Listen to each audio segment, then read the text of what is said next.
Hey everybody, Jordan here, the PH is silent, and you are listening to our Halloween Kids on Bikes RPG one-shot that we created for you, the internet.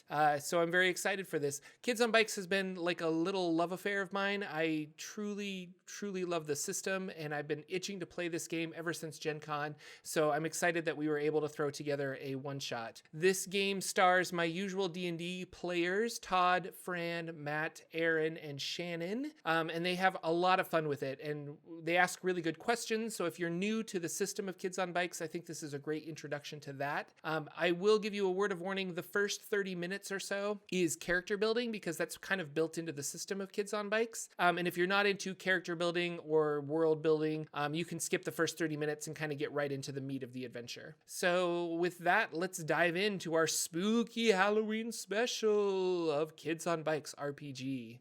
Thanks, everybody.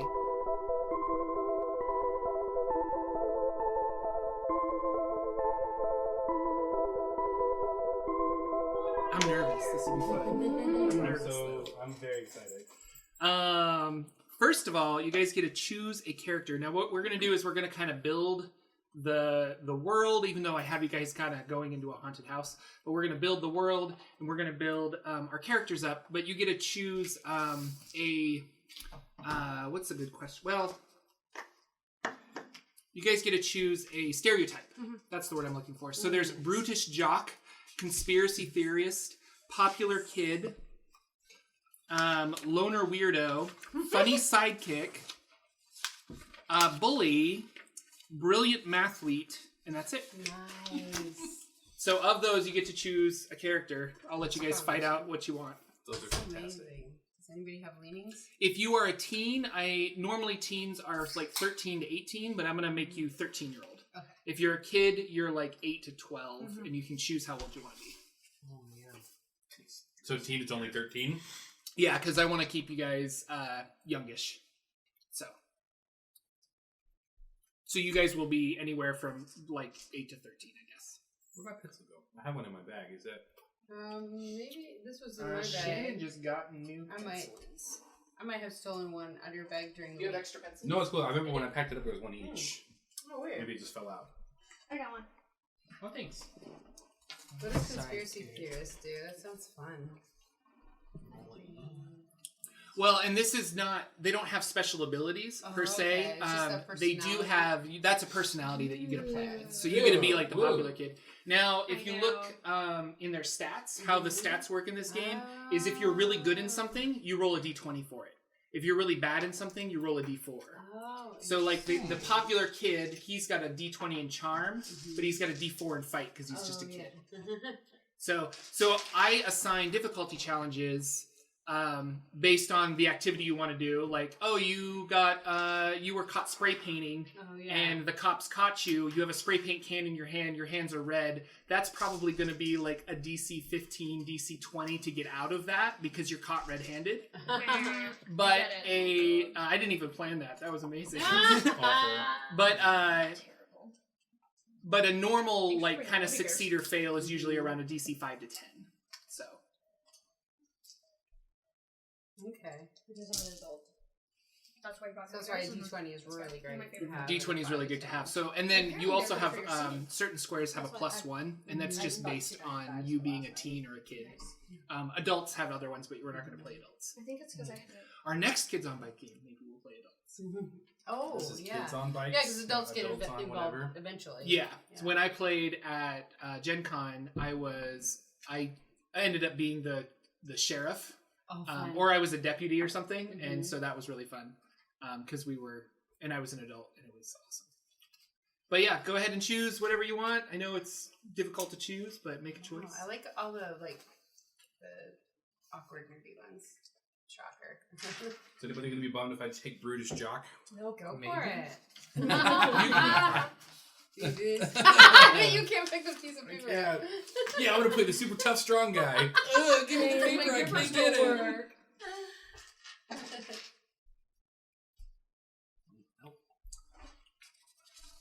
So your stats are fight, which is your ability to just like tackle something. That's not necessarily being good with a weapon. So if you pick up a gun because you have a high fight, doesn't mean you necessarily know how to use that gun.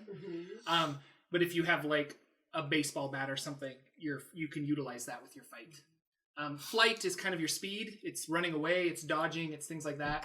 Brains is figuring out stuff. It's like, yeah, brains. Oh yeah, no, go ahead. I was just going to read off of them. Oh, sure. No. Take away. Go for it. There you go. I just want to take care of these two. I'm struggling too. I'm like... I know. You, yeah.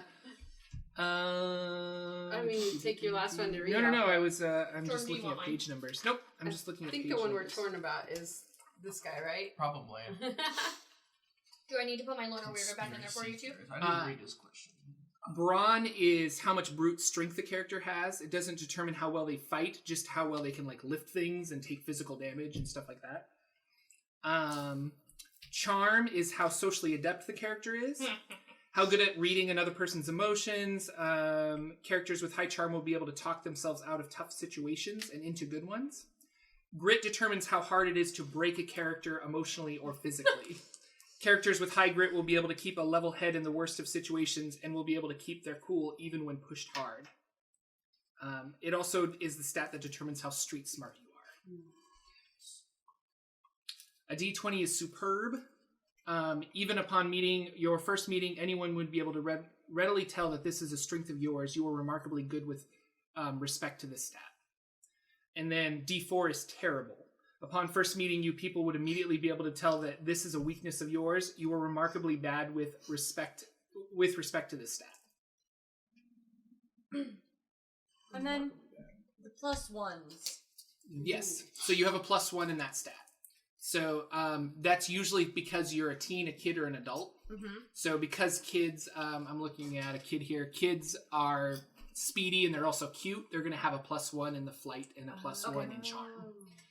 Teenagers are a little more like gung-ho and fight you and stuff, so they have speed and brawn. Okay. I think adults have brains and fight. I could be wrong. They have money and cars. Yeah, they do have money and cars. Oh, I see. So I don't get... This says teens. I don't have a choice. The Brutish Jock is a teen. Yep. Oh. So that means I'm 13? Yep. Ooh, I'm a kid. Interesting. Oh, I see. Tin Kid. Burp. So there's two teens. These are the only teens. I guess I shouldn't say you have to be 13, but the story that we're going to start with is you guys are all out trick-or-treating, so maybe you're the 15-year-old that is babysitting your younger brother or something. So if you want to make a case for being older, we can definitely do that. I was just realizing that I probably shouldn't limit it because there's creative ways to be older on Halloween night. Sure. You just like Halloween, you want to go trick-or-treating. Now we're going to world build a little bit. So this is there's no wrong answers because we're just kind of building it up, and I'm going to write down the answers that you have. So first of all, what is the name of the town that we live in? And where is it located at? And it could be as easy as Boise, Idaho, or it could be a made-up name, or it could be an actual city in another place. Like Shannonville in northern Wisconsin. Exactly. Do you want it to be Shannonville in northern Wisconsin? Yes. Illinois. Suburb, Aurora, Illinois. Yes, can it be Aurora? There you Thank go. you. That sounds nice. Aurora, What a Illinois. What a nice place. Okay, you guys are from Aurora, Illinois. So who came up with Aurora, Illinois? Fran did. That was me. Okay, so we're going to go around. There is like an abandoned house, and it's called the Hathaway House. And it's just like, think of your small town, always has that weird house that nobody lives in and the windows might be broken or something. High schoolers might go drinking there. It's just one of those weird, like, condemned houses. And this one's called the Hathaway House. So we're going to go around in a circle, and we're going to answer some rumors about this house. Now, it is rumored to be haunted, but we're going to go away. So the Hathaway House was owned by a man named Hathaway, and I'm going to put you on the spot, Todd. Who was Hathaway? And it's a rumor, so this could be true or this could not be true. I heard he was just kind of this crazy old man who his business like went down, Okay. and he just kind of went crazy, Yeah. Yep, That's crazy what I old know. man who lost his house. Yeah, or lost his business. What was his business, out of curiosity? Or nobody knows? He was a florist. Yes. He was a florist. Florist? Okay. Do we know what year this is? Or is that something we're This is making up? 1982. That's a good year. Yep. Mm-hmm. Erin, why is the house haunted? I hear. Now they say it was legit, but I hear that when his wife died, it was under suspicious circumstances. Okay. So everybody says it was just I can't pronounce it. I don't know. It's probably some disease or something, but really he was poisoning her. Probably tuberculosis, one of those old diseases. And One of those 1982 diseases. yes. And she's coming back to try to get justice. Possibly poisoned wife. I like it. Matt, what is something weird about the Hathaway house? The weird thing about the Hathaway house is that, excepting for like the frontage of it, maybe like the first like the foyer or whatever, it's set into a hill. Oh, okay. It's built inside of the hill because at the time there was this big, when it was built, which is 19XDX, whenever. Yeah. But there was a big move for like kind of like I'm thinking of like the old high school, the old Amity old Amity Elementary, where it's all built into the ground as a way to like conserve water and conserve energy and all that. And Geothermal and and like using sort of like the soil to like heat and cool the house that it's packed into. So it looks like it's got the frontage of a regular house, but then it just sort of disappears into a big hill. Okay, that's really cool. Built into a hill. And then Shannon, your question is, what is something normal about the Hathaway house? Like, this is kind of a condemned building, but there's something normal about it that is just like every house has this, or makes it appear like a regular normal house, not like a spooky house. That despite it being haunted and or abandoned, the plants still grow. Okay. Properly. Like the plants are taken care of, kind of. Yeah, a thing? but it's not. Yeah, like it's not overgrown. But they're not all dead. Plants are alive and taken care of. Okay. What else do you need to know besides we do strengths and flaws and a name? Then we're gonna do relationships after that. Gotcha. Once everybody has their stuff done. Are we doing Fierce Hobby or descriptions yet? Not yet. You jump the gun. That's fine. Don't worry about it. Oh, Okay. Yes. I'm not actually doing the gross thing in front of me right now because I don't even think I can do that. No. I'd be lying if I said I haven't. So, does everyone have a name for their character? Yes. I do. Okay. We'll start with Todd. Todd, what is your character's name? Rusty. Rusty, and you are a Bully. bully. Okay.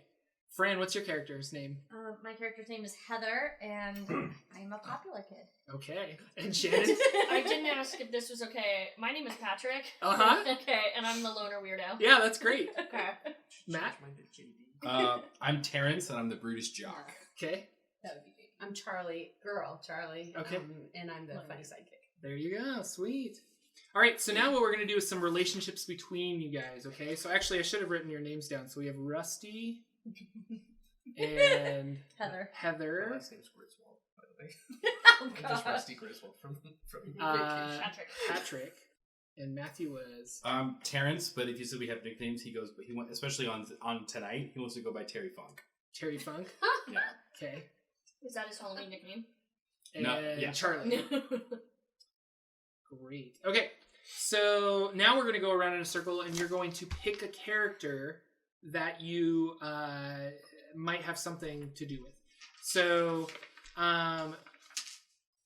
Erin, pick a character. Pick somebody else at the table. We've got Rusty, Heather, Patrick, Terry Funk, and Charlie. Like related or friends? Nope, just or... any person. That's the Okay. first step, is to pick a person. You can roll a die if you Yeah, want. well, 1, 2, 3, 4. Okay, it's the bully. It's Rusty. All right. Do you Rusty. know Rusty or do you not know Rusty? Oh man, how do I have something to do with him if I don't? Do I have something to do with him that I don't know? Yeah. I wouldn't say Unless she's been bullied by Rusty, I don't know that she'd have anything to do with it. So you don't know him? Yeah, I don't think so. Don't know him very well? Okay. Probably not. Yeah. Don't know. Can I know everybody's ages? Yeah. What's your age? It says 13 or younger. I'm just gonna go with 13. Okay. I'm 11. 11. I'm 12. Okay. Can I be 15? Sure. I'll let you okay? be 15. Cool. We just have to make sure that you're out with like younger kids on whatever night. Sure. Halloween. 12. You're 12. Okay. So this is Just you and run into Rusty. you, too. That's true. So how far would you go to get to know this character and why? How far would you go to get to know this character? Interesting. How far can I get away from him? I don't know. I guess. And it could be like not at all, or like 100%, or you know. I don't know. If she's seen him bullied, she's probably not at all. Okay. I don't know. She'll probably steer clear. Steer clear of him. All right. No offense, Rusty. Matt, choose a character at the table. Terry Funk. The Funker. This will all make sense in a minute. I'm gonna pick Heather. All right, Heather. Is this a character you know or don't know? I will say we know each other. All right. Or I know her. Is it a positive or a negative relationship? I'll say positive. Okay. Why do you have a bond with this character that can never be broken? And we can decide relationships now too. Like, well, she's my sister. Sure. And like, ever since my parents got divorced, you know, I've got her back, kind of a thing. So. I think sister makes sense, especially if I'm an older kid coming out. So I kind of have to. I'm watching Heather and her friends, like ostensibly as a babysitter, but also, and I probably. Terrence probably made a big show of like, oh man, I have all these plans. I want a bunch of babies, but I think secretly he's probably really like not stoked, but like he would have done it regardless. Right. I think he's almost looking for trouble. Like he's like, oh, I just hope somebody starts something. I hope they do. Okay. Then I'll get to defend her and be cool, and everybody else would be the cool older kid. That's kind of his whole deal. All right. So Heather and Terry Funk are brother and sister, and that is why they have an unbreakable bond. Shannon, choose somebody at the table. Erin. Is it somebody you know or somebody you don't know? This is Charlie. Someone I know? Is it a positive or a negative relationship? Say positive. Okay. What is your private nickname for this character and why? I'm 12. I'm probably stinky. I'm 12 too. I'm probably stinky. Guys, we're teenagers. We're all probably pretty stinky. They're so stinky. Shut up, I'm not stinky. You're stinky. Smell my farts. A nickname? Shit. I don't know. I'm gonna call her Cosmo. Okay. Oh, nice. Because he is Donald O'Connor's name from Singing in the Rain. And maybe our parents or something made us sit down and watch Singing in the Rain. And you're generally funny. And so goofball. I'm just like, and he's a big old goofball, so I call you Cosmo. Nice. That's a pretty sweet name. That's awesome. Fran, choose somebody at the table. I was gonna say Patrick. Patrick? Yeah. Relationship that is, do you know this person? Sorry. I'm gonna say no. You don't know this person. Okay. What bad thing have you heard about this character that you can't believe is true? That Patrick... Oh, man, with a loner weirdo, you got pretty much your pick. Yeah, right? Steals used gym socks. I don't know if it's true, but I can't believe it. And Rusty, choose somebody at the table. Terry Funk. Terry Funk. Is this somebody you know or don't know? Yes. Is it, you know him? Positive or negative? Oh, man, is there like a neutral? Never. It used to be positive, if you know what I mean, like kind of. Well, and you could choose a negative thing, and then that could work into the story however you want, yeah. Or you could choose a positive thing.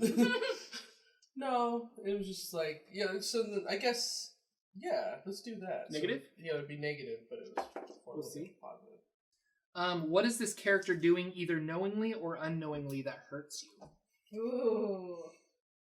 Refusing to, like, acknowledge me, even though we used to play on the same Little League team in baseball, and we used to kind of be friends. And you're 13, he's 15. So Yeah, I know. Yeah, no, it could work.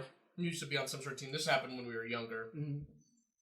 We used to be good friends, and then, you know, he got cool. And he, like, was a teenager. Maybe you guys lived like next door to each other or something, and so because I know like I had friends that were my next door neighbors growing up that were like 2 or 3 years younger than me, but then when we started going to school, it all changed. It's like, well, I can't be seen with you, so something kind of like that. Yeah. So like Little League used to be friends. T-ball. And now we're gonna do this one more time, and you get to choose a different person. So Erin, choose somebody at the table that you didn't choose before. Patrick. Is that redundant since we already have a connection? Nope. Oh, you do? Well, from Patrick's side. Oh, from Patrick's side. So you've got a nickname. No. It's fine. So this is a character you know, because you know obviously we've done this. Is this a positive or a negative relationship that you think? I feel like if he's got a positive nickname for me, it's probably positive. Okay. What role did this character play in the best day of your life? Oh. That's interesting. And you're 12 also? Okay. And you're the, I forget. Oh, Loner Weirdo. Oh, man. Oh, that's a tough one. What would be the best day of a 12-year-old goofball's life? Just you learn. Just looking at, like, if you're a treasure hunter, maybe you found something rad. Oh, cool. Like a little kid treasure would be, like on a Goonies style, like, maybe it wasn't all that eventful, but you stumbled upon something that's like a treasured item. Yeah. And she was there or something. Well, Patrick, or he, right? Yeah. Patrick was there. Yeah, we go treasure hunting together. Yeah, because I feel like I'm actually going to roll that into my character. I think she's kind of a hoarder / maybe verging on klepto, just likes little treasures, but not like from a store or something, but like out and about. So like Crow-like. Yeah, exactly. Crow-like. So yeah, we could have stumbled across something actually really cool. A what? A finger. Human finger? Yeah, what kind of finger? What flavor of finger? I was trying to think, that might be too dark for my character. I love it. I'm trying to think of the goofball would keep a finger. I don't know if you would keep, maybe you kept the ring off of the Maybe finger. you found it, and then I kept the finger, and then you kept the ring on the finger. And then the ring became really lucky, and I started winning everything. I'm trying to figure. Oh man! But you don't know that you kept the weird, creepy finger. I know. What if it's like a weird, like a coin or like a currency from another place? So like, was like a weird thing to find. We found it like a box buried, like geocaching before geocaching was a thing, and it had some foreign coin or something that was really cool. And like the paper money was all rotted because the debt had gotten in, but the coins were there. And so there's a finger for Patrick. Thank you. We didn't tell anybody about that. And it became your lucky coin. It became my lucky coin. Do you know what country this is from, or is it just like you don't know? Internet. I can't Google it, so I don't know what language is on there. But I'm guessing it's something. It's something from the East. It's not Arabic language at all. And it's your lucky coin. It's my lucky coin. Okay. I didn't choose really weird because it's all squiggly. I've got some tie coins. Oh yeah, that's kind of what I was picturing because it's straight but also loops. No, it's mostly loops or mostly. Tie has a lot of loops. Yeah, let's say it's tie. Okay. But she doesn't know that. It's just loopy. And but I don't know what role Patrick played to help finding it. I was looking for it, and Patrick's a loner weirdo, so maybe I just stumbled upon you. Yeah. And so doing we found something, it together. and I know you, so I'm like, what are you doing? And then I was helping you dig or something. I was like, never mind. You think it was dumb. But like, try me. Yeah. All right, Matt, another character. How about Charlie? Okay, Charlie. Do you know this person or do you not know this person? I'm going to say no. What terrible loss did this character suffer? Did this character suffer? Mm-hmm. That like the whole town kind of knows. That's where you don't know her, but you know of her, of Charlie, because this happened to Charlie. Charlie's house burned down. Ooh, okay. That's right. There you go. There's some psychoanalytics for you. Charlie's house burned down, or even better, a fire started in Charlie's house that burned down Charlie's house, but also a good chunk of the city as well, or a good chunk of that block or whatever. It was like a huge disaster. It wasn't our fault. Yeah, exactly. Maybe there's whispers that maybe it was or something, but or whatever. But okay. Shannon. Mom says it was faulty wire. Sorry, Patrick. We're gonna go with Rusty. Rusty, is this a character you know or don't know? How old are you again? 13. You're probably young. Positive or negative? It's probably negative. What did this character do in the past that you still resent them for? Oh, Rusty! No wonder you're a bully. He bullied me. Hold on 1 second. What did he do in the past that I'm still real mad about? That you still resent them for, yeah. Okay. So I'm not gonna go like crazy brutal, like bully, like in the movie we watched where I'm like, those kids are just too mean to each other. When we were like 4 and 5, okay? When we were like way little, I was building something with my Legos, and you took it and you kicked it, and you broke it, and I was like, I hate you, but you lost one of the pieces, and now I can never finish that fucking thing. Can I curse? Sorry. You can curse, yeah. Again. And I'm really, really mad about it. Because I'm skilled at Legos. I'm super skilled at Legos, and you messed up my life. Great. Because you lost that piece, and like the windshield or something of my like aqua set, whatever. Fran. Oh. My family can't afford Legos. Heather, I should say. I'll go ahead and choose Charlie. Charlie is on fire tonight. You should. Sorry, somebody you know or don't know? I'm gonna say don't know. Don't know? Okay. Did you just say she was on fire because her house burned down? No. Oh, Monster. That's Because so everybody's choosing sensitive. Charlie, I feel. Oh, this is a good one. Why are so many townspeople afraid of this character? Because they think she burned her house down. Because she's a fire starter. I Did did you see check. that little girl meme where she's like Yes. watching her house burn? That's you. I wonder if it was I thought. I did Oh, check no. clumsy on my was. Maybe I knocked something over or something. You didn't know that maybe you shouldn't put the magnifying glass on your window. Yeah, and then leave. And finally, Mr. Rusty. I guess I'm going with Heather. Heather, person you know or don't know? I know. Positive or negative? I'm gonna say positive. Okay. What is this character sacrificing to protect you? Man, what is she sacrificing? And we can also she's create sacrificing like a little bit of kind of like an unspoken agreement with her older brother, because she's secretly like nice to me. Okay. Because we used to know each other, because we were neighbors and stuff like that. Okay. But yet she kind of is always like still kind of acknowledges my presence and Okay. assistance, unlike Where unlike her cool older Terry brother. Funk here. Okay. And then even though I'm a bully, I kind of appreciate that acknowledgement. So we'll say she's popular, so she's sacrificing her popularity. Oh yeah, I like that to be nice to you. mm-hmm. But like never in front of her friends. Right. So this game also is very story driven, and I don't do a lot, which is kind of spooky for you guys because it puts a lot on you. So it's a lot of like asking each other questions, interactions, like what do you think your character would do? Like obviously you probably wouldn't want to include your sister on things. Heather is going to want to make sure that Rusty isn't left out, kind of a thing. And so you guys during the group dynamics and stuff, and I'll try to play the other characters, but like for the most part, it's you guys, and I'll facilitate as needed. Don't panic because it is just a game and we're just having fun. And if it's really awful, we won't put it on the internet. So. Okay, so I think we're officially ready. Any questions? Are we all ready? Questions? I think we might officially be ready to start, get out of character creation and get into actual story. Agreed. Yeah, let's do an introduction and we can know our characters. So yeah, why don't we start with you, Matt? Sure. So I am Terry Funk Foster, 15-year-old brutish jock.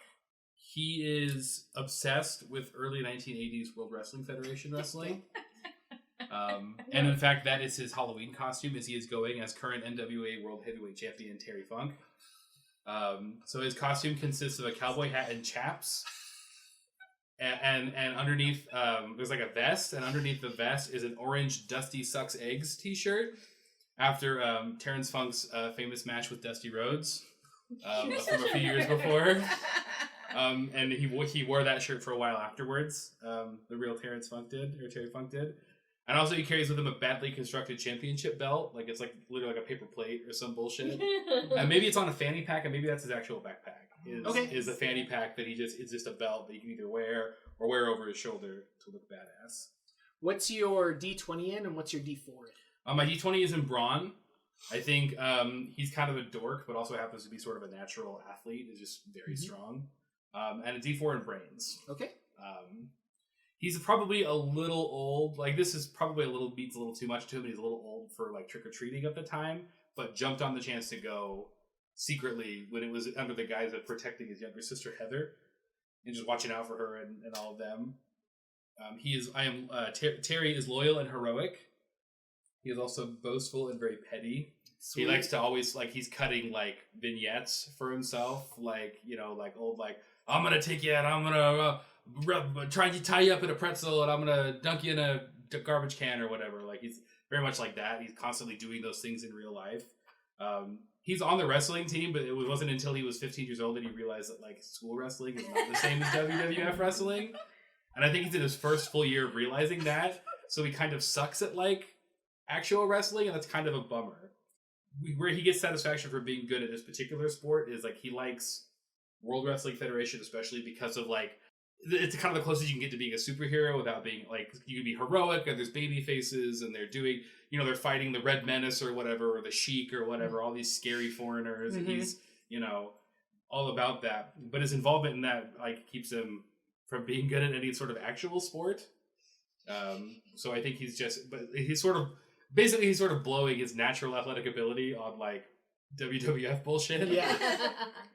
But it does make him, like, you know, he's very agile. He jumps around. He's pretty strong. Do we go over backpack stuff as well, or no? No, that's okay. That can come up when we play. Okay. Unless you feel like you need to share it with the group. Not especially. Okay. And he's afraid of tight spaces. He's afraid of claustrophobia. Okay. He doesn't like being confined. Shannon, what is your character?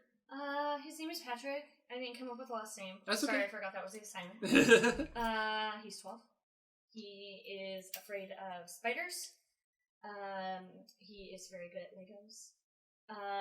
He lives with his grandma, who's like 1,000 years old. And he helps her out. And what do you call it? His costume, he is a dead sailor using the Navy uniform from his grandpa. Okay. Yeah. Who is actually dead. That's very good. Yes. He didn't die in the Navy outfit, did he? I don't know. Okay. All right. Grandma has it. So. No, I don't think so. I think he came back fine. And then he is cool under pressure and intuitive. And then blunt and deceitful. And yeah, I'm sorry, I don't have as interesting of a backstory. No, I shouldn't have started with Matt because we all knew he'd be really good at it. Oh, sorry. Sorry, guys. So I'm gonna write that on my character sheet. Also hates Matt. Okay. That's fair. Well, Terry Funk will be sure to tell it. Okay, cool. Fran, tell us about Heather. So Heather is Terry Funk's little sister. She is 11. She's scared of not being able to see, kind of tied in with being scared of the dark, but just maybe being blind and not knowing where things are. She has her D20 is in charm, and her D4 is in flight, and she is skilled at manipulation and is wealthy. Whereas Terry, you know, made his half-assed costume of just, like, putting shit together. Heather always knows what she wants and knows how to get what she wants. So her Halloween costume, she didn't want a big box store costume and demanded that her parents get her a handmade custom costume. And it's this beautiful angel costume with these golden wings, and she looks radiant and beautiful for as much as you can for an 11-year-old. But she's very, so she's skilled at manipulation. I already said this, right? Skilled at manipulation and is wealthy. And the flaws that she has is she's demanding and self-centered. Okay. And, you know, wants to always get what she wants. Sweet. Tell us about Rusty. Well, his name is Russell. His name is Russell Chambers, but you can call him Rusty. It's kind of his nickname. He's 13. He is a bully. But that has a whole backstory. He has a fear of the dark, and if anyone ever finds out, he will beat you up. He's skilled in intimidation and he is tough. But he is also very hot-tempered and envious. Okay. Misunderstood. Excellent. And finally, Charlie. Charlie Gerwicki. She's 13. Change that just a little bit. She is easygoing and a treasure hunter, and also clumsy and neurotic. She's wearing an Indiana Jones costume. The movie just came out last year, so it was easy to find in the stores. So might not be that original, but she does want to be an archaeologist someday. So that's also why her backpack is so heavy. It's full of interesting rocks that are definitely meaningful. And let's see what else. What's your D20 and your D4? Oh yeah, my D20 is my charm, and my D4 is fight. It's kind of a pacifist. And I don't think we did yours. No, my D20's in fight, and my D4's in charm. There you go. And I forgot to tell you my costume. It's just my normal clothes. I'm just wearing a Jason mask. Yeah. Nice. That's all you can get. Oh. Awesome. And what is grit again? Grit is... I wrote this down so that I could go back to it. It determines how hard it is to break a character emotionally or physically. Characters with a high grit stat will be able to keep a level head in the worst of situations and will be able to keep their cool even when pushed hard. Finally, this stat also determines how street smart the character is. All right. It is 1982, Halloween. Your boy Jordan was born literally a week ago, which is so exciting. And we are currently in Aurora, Illinois. Mm-hmm. Yeah. A So suburb Aurora, of Chicago. Illinois. A Yep. suburb of Chicago. You guys are all dressed up. Shannon, what were you dressed up as? Dead Sailor. Dead Sailor, that's right. So we have a Dead Sailor, we have a wrestler, we have a Indiana Jones, Jason, just the mask, and an angel. To be clear, not just a wrestler. Sorry. 1982 NWA World Heavyweight Champion Terry Funk. It's gonna be a thing. It's gonna be a thing. And if anybody's like, "Oh, you're a wrestler," he will correct. Literally. Yes, he will. So you guys are not necessarily palling around together. I get the sense that Terry Funk and Heather are trick-or-treating together, and Patrick and Charlie are running around together. Jason, you're probably on your own. Maybe you're with like a couple of friends or something. What did I say? You call me by my costume. Thank you. I'm glad my costume Jason, is that's right. Rusty, your costume is quite convincing. So Rusty, you're probably on your own. Maybe unless you want to feel like you're with other people, but you're just like, no, it's Halloween. Like I'm out. You're not at home, so you're happy to just not kind of be at home. And you guys have been trick-or-treating. It's been like an hour after sunset. You guys have kind of hit up like 5 or 6 houses or whatever. And then you see a crowd of people kind of mingling around the old Hathaway house, which is pushed up against this kind of wall that surrounds the city. On one side of the city, there's this giant hill that kind of acts as like a steep cliff that kind of comes up. And so it's really weird because as the sun sets, the sun usually sets for normal cities at like 8 or 9 o'clock, but it sets at 7 or 8 o'clock because the hill is so high that the sun just like stops all of the shadow of that hill just covers the entire city of Aurora, Illinois. And rustled up against this hill is the famous Hathaway house. Now you guys all know about the Hathaway house. It is rumored to be haunted. It's super spooky. And there is a bunch of kids in front of it that are just egging on, like, go touch the house. Go ring the doorbell. Go on, get in there. And you guys come walking up. And you see all this happening. What do you do? I want to ask what's going on. Yeah, so you see some of your school children. They're just like, oh, some of the senior boys in high school are trying to pressure the little kids into playing trick or treat at the old scary Hathaway house. Well, why are this why don't you go? Oh, I can't. It's too scary. I can't do that. You wouldn't even... People die in there. I touched the house. Wow, you're really brave. So it's like older kids are like kind of like bullying the like 18-year-olds that are like not dressed up at all. Yeah. They're totally like trying to spook the kids. They might be drunk. Like you're not sure. Sure. They might have been drinking in the Hathaway house for all you know.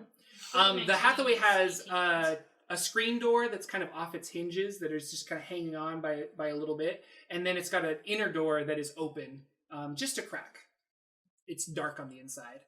And the seniors turn to you guys and they're like, well, if you're so strong, Angel, why don't you just go walking into the Hathaway? In fact, I dare you to go in the house and spend, I got a stopwatch right here. Spend 30 minutes in that house. I bet you can't do it. Chicken. I can do anything, even though I may be so young. You know what? I get whatever I want. And, you know, what are you going to give me for staying in there for half an hour? And they, like, just kind of look like they didn't plan on that at all. Yeah, I didn't think so. We won't, like, make fun of you and shit. Nobody makes fun of me. Who do you think you're talking to? The most popular kid at, you know, Aurora Middle School. And not that money would do anything for you, but one guy does take out $20. He's like, I've got $20 right here. This is what I made at Dairy Queen like last night, and I will totally put this up for you to go spend anybody who wants to go in there, this $20 is up for grabs. Who wants to go into the Hathaway house? I'll do it. Yeah, for $20. Yeah, $20 is a lot. We have to split it. So you four come walking forward. What does our wrestler friend do? I'm kind of getting in the face of the guy because you got in the face of Heather. And like, I'm a little embarrassed because these guys are older than I am. Yeah. And I'm definitely in a costume, but I think but in a badass costume. totally badass. And so I think Terrence is like leaning into it a little bit. And is like maybe feeling some false bravado from his shitty wrestling costume. And is getting all up in the guy's face. He's like, oh, brother, you made a giant mistake. Oh, $20 is as good as ours, brother. You're gonna get the, like, and just like, he runs out of steam pretty quick and starts saying dumb shit like, you mess with the bull, you get the horns. Oh, no. Especially like, and kind of interceding, like, especially when they're getting into Heather's face. Mm-hmm. So, yeah. And I think he also adds on like, we'll stay in there as long as it takes, as long as you leave these other kids alone. And I'm like doing one of these like, like extending his arms and like pointing at himself, like trying to generate heat basically. Yeah. Like everyone's like, because he's standing up to these bullies. And, why don't you roll? We'll do our first roll ever for this game. Probably grit, because you're trying to like intimidate him in a way. Sure. So I just roll whatever so I have D10 and grit, so I just roll a D10? You roll D10. Okay. And I'm going to roll my grit. Nice. I roll an 8. I got a 9. All right, so yeah. So you totally, like, your whatever super inflated ego you have because of this wrestler persona, it is taken over. And they, even though they're like 17, 18 years old, they kind of back off. They're like, whoa, all right, man. Like, we don't want to mess with you. Like, clearly you know your stuff. If you know, we've got $20 right here. I'll hold on to it. We got a stopwatch. All you got to do is stay 30 minutes in that room. Or in that house. That 20 is as good as spent, hombre. We're doing $20 this. for each of us. And they don't have $20 for each of you. These are like poor kids. So it's $20 divided by this 5 of you. $4. Hey, it's 1982. It is true. Guys, that's like $8 a person. I have deformed braids, by the way. And I bet they're probably more into, because like I think probably all the little kids are like, yeah. Like, it's less about me being a badass and more like they're losing the crowd all bad. So, Yeah. So they're just like, yeah, fine, whatever. Like they probably didn't want to make this to be a whole thing. Yeah. It was sort of a gambit that worked. It's like, all right. But like the rest of the crowd, there's like a crowd circling around you, and they're all really curious. Like there's 8-year-olds, probably up to like 15-year-olds that are just like, oh, are they gonna go in? Like it's the Hathaway house. Like nobody goes in there. And while they're kind of like, woo, I'm gonna pull Heather aside. I was like, we don't have to do this if you don't want. Like, since when do we back down from anything? And Terrence just gets a big grin and he's like, yeah, that's my sis. We're doing this. All right, I wanted to give you an out. I'm very into that you're into this. Charlie and Patrick, you guys have like stepped up to go into this house. What are you doing? Charlie's curious about the inside of the house anyways, and having like backup, like actual other people with her seems like the best opportunity to see the inside of it. Okay. And she's probably got a little bit extra confidence from her costume as well, because she's in Indiana fucking Jones tonight, so she could totally go in there. What's Rusty doing? While that is all happening, because I've been on my bike, kind of just straddling there, just straddling my bike in the crowd, and as I'm seeing this is happening, I see them talking about it. I have already ridden up to the stoop. Okay, so yeah, you're hanging out at the stoop. Are you taking your bike inside with you, or do you think you're going to leave it outside? I'll put it like right in on the inside of the door. Okay. Like Well, you haven't gone in yet. Sure. Right. But Yeah, yeah. that's my intention. Is to Okay. do that. All right. And Patrick, are you just going up with Charlie? Yeah. I've been in it before. Oh, you have? Yeah. Okay. For real? I thought you were joking. Why did I lie about something like that? Besides being generally deceitful. I'm super blunt, and I will just tell you the thing. All right. And so you guys step up. There's like a wide berth of the people. Like where the lawn starts is where the line of all of your friends, classmates and stuff, and the bullies, those 18-year-old bullies, they're all at the edge of the lawn, not crossing into, and it's like a broken sidewalk that leads up to the door. And you guys are right there on the stoop in front of the door, and it's just cracked open a little way. I assume this is like one of those with kind of a long sort of like sidewalk going up to. Yep. So like I'm walking down that like it's sort of like an entrance ramp, and I'm walking like halfway through. I spin around and raise my arms like up in fists, and like whether or not the kids are like, yeah. No, there's like 10-year-olds that are just like, yeah. This is maybe the greatest night of And there's like 12-year-old girls that are just like, what? Yeah, exactly right. So I have in my backpack, one of the things I have is a bitchin' calculator watch. Okay. So it's like a Casio, where it's Yes. like, you know, it's a tiny little calculator, and also, so I walk up to the guy and I'm gonna do the stopwatch feature on it, and I was like, let's synchronize watches, Buster. All right. And go. Beep. I'll see you in a half hour, $20 richer, or however that splits. If you'll make that. Yeah, all right, we'll see. You're Come not on. making it. What other little kids are coming with us? Who's gonna show this jabroni what's what?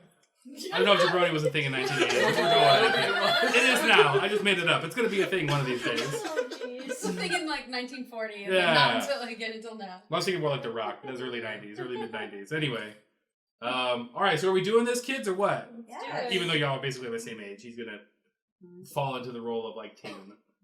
All right. All right. You guys walk through the door. It's really dark on the inside as you just kind of pass through the threshold. But you hear all of these encouraging, like, yeah, they're going to do it, like right behind you. Charlie's really excited to have people actually cheer for her. Like, yeah. And I have my flashlight out already. Okay. I have Because my I know that flashlight. it's Smart. dark in there, because I've been in there. Okay.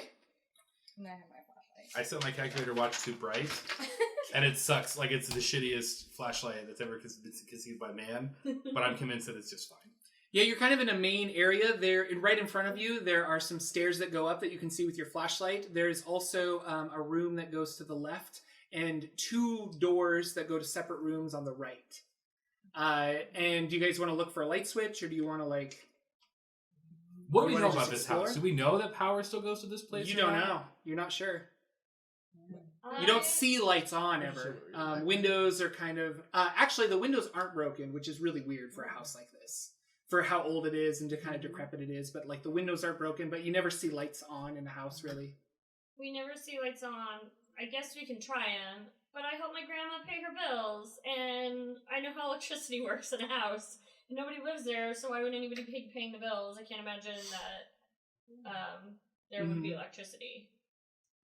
I feel like I like to think of you saying that while someone's trying a light switch. Like, dumbass, like... That's not how electricity works. I probably would. Okay, yeah. So you Yeah. flip over the light switch. All the lights in this like entryway kind of flip on. Whoa. Oh, damn. There's like a big chandelier above you that kind of like illuminates the whole thing, and in the distance you hear as a record just starts playing, like a record player. Where's that coming from? Okay, that's weird. That doesn't happen when we turn on the lights at house. And the door behind this you song. slams shut. Like the front door. The front door just slams shut hard. Charlie's gonna try to open it, like, It's frantically. not opening. Okay. Can we still hear You guys, kids outside? Is that cool? Nope, can't hear the kids outside. Could either. we before the door slam shut? Yes. Okay, this isn't cool. This isn't cool. You guys, this is a dumb prank as I'm Okay. like pounding Okay, yeah, on they're the probably door. just, it's just a joke. Yep, They're pounding playing on a the joke door. on us. Is the music Okay, still they're just playing? trying to make us chicken out. Off and on, yeah. It's a 30-second clip, so it won't play that long. Can It was I- more for that initial Yeah, effect. yeah. Can I try to walk around and find the Victrola?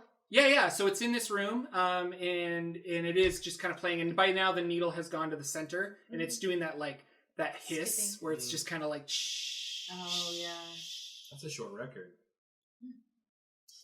I'm sorry that they didn't have long playing albums back then. I'm just saying. Okay. Everyone chill.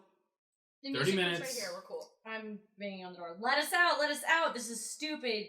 No, we got it. It's cool. Like, light bulbs don't, if you don't turn them on and off a whole lot, then they don't go dead. And so maybe that's why they're still working. I bet those kids have friends hiding in here. Yeah.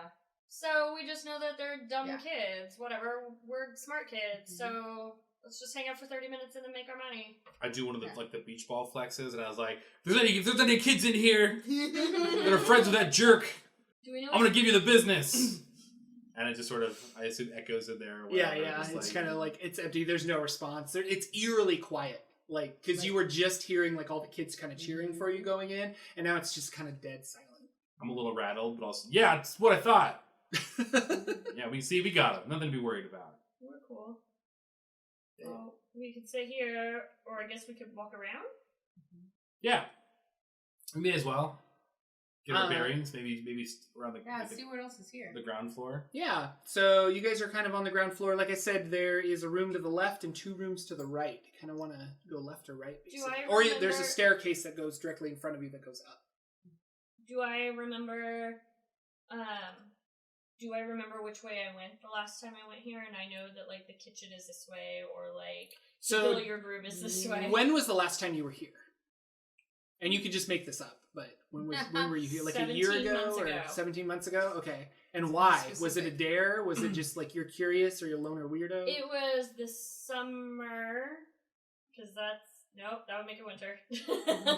Shit. We're gonna say however many months ago it was that it was like summerish, so it was brighter later, and I was walking around and was curious, and maybe I saw like a squirrel or something. Mm-hmm. And I went up, and I just went in there. Okay.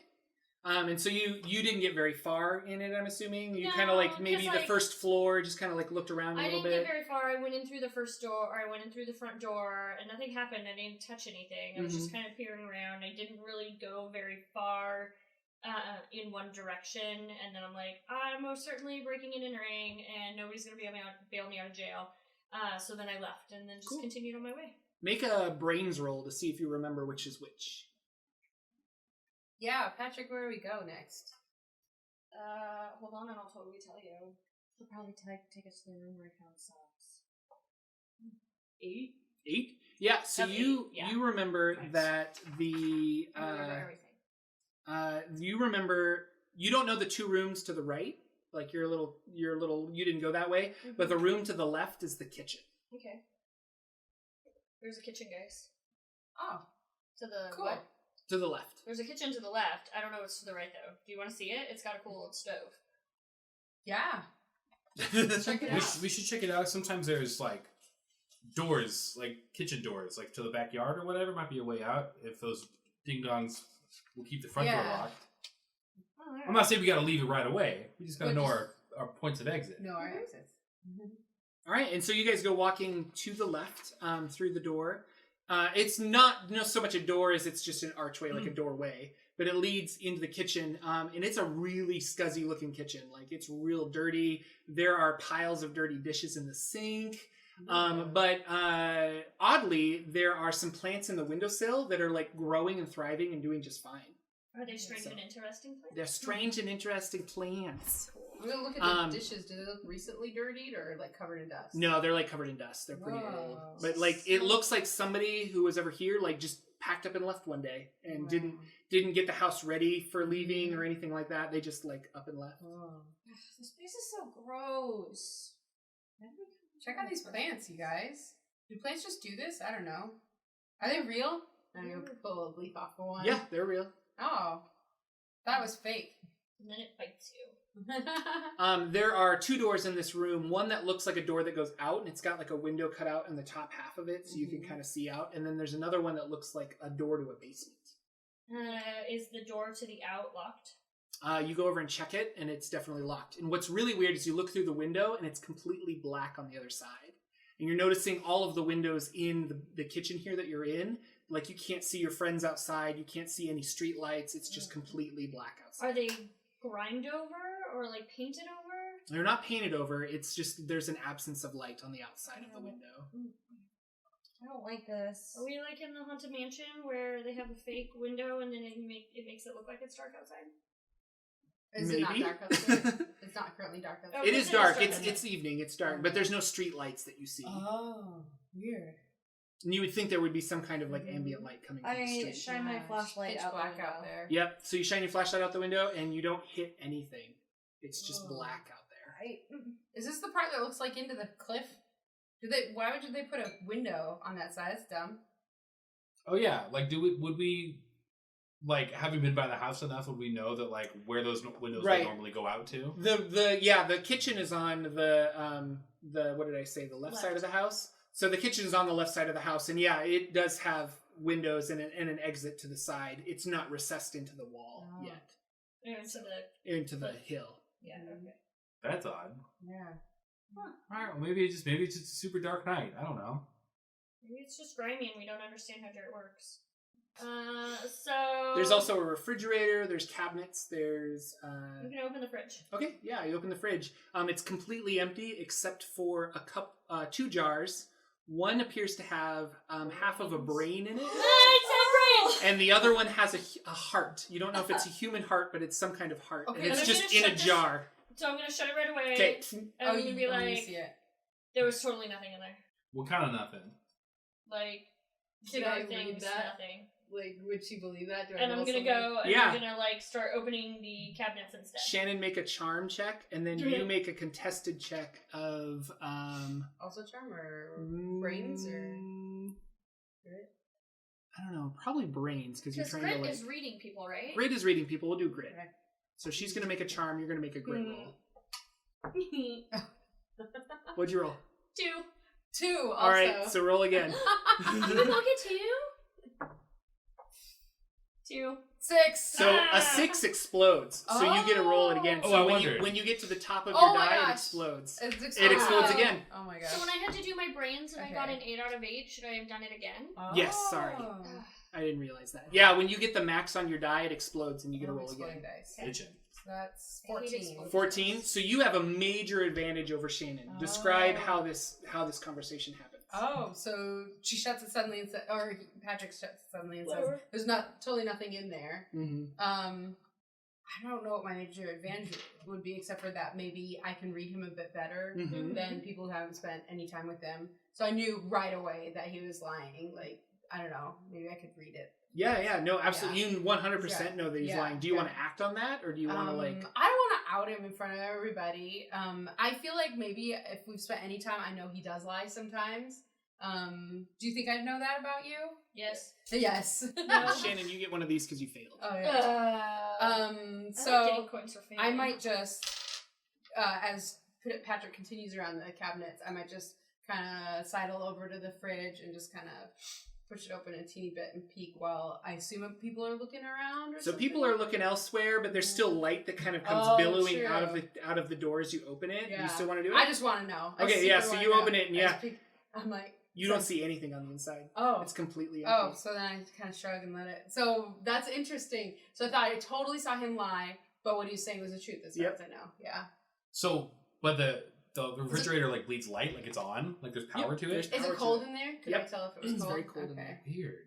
I was a little disappointed. I thought there'd be something cool in there, but I'm kind of glad that Patrick wasn't lying. You open the. Is it a fridge freezer type situation? Have we checked the freezer yet? Nope. I'll open the freezer. All right, you open the freezer. You see a human hand just like laying in the freezer, cut off about right here. I go, oh shit, and I slam the door. All right. What?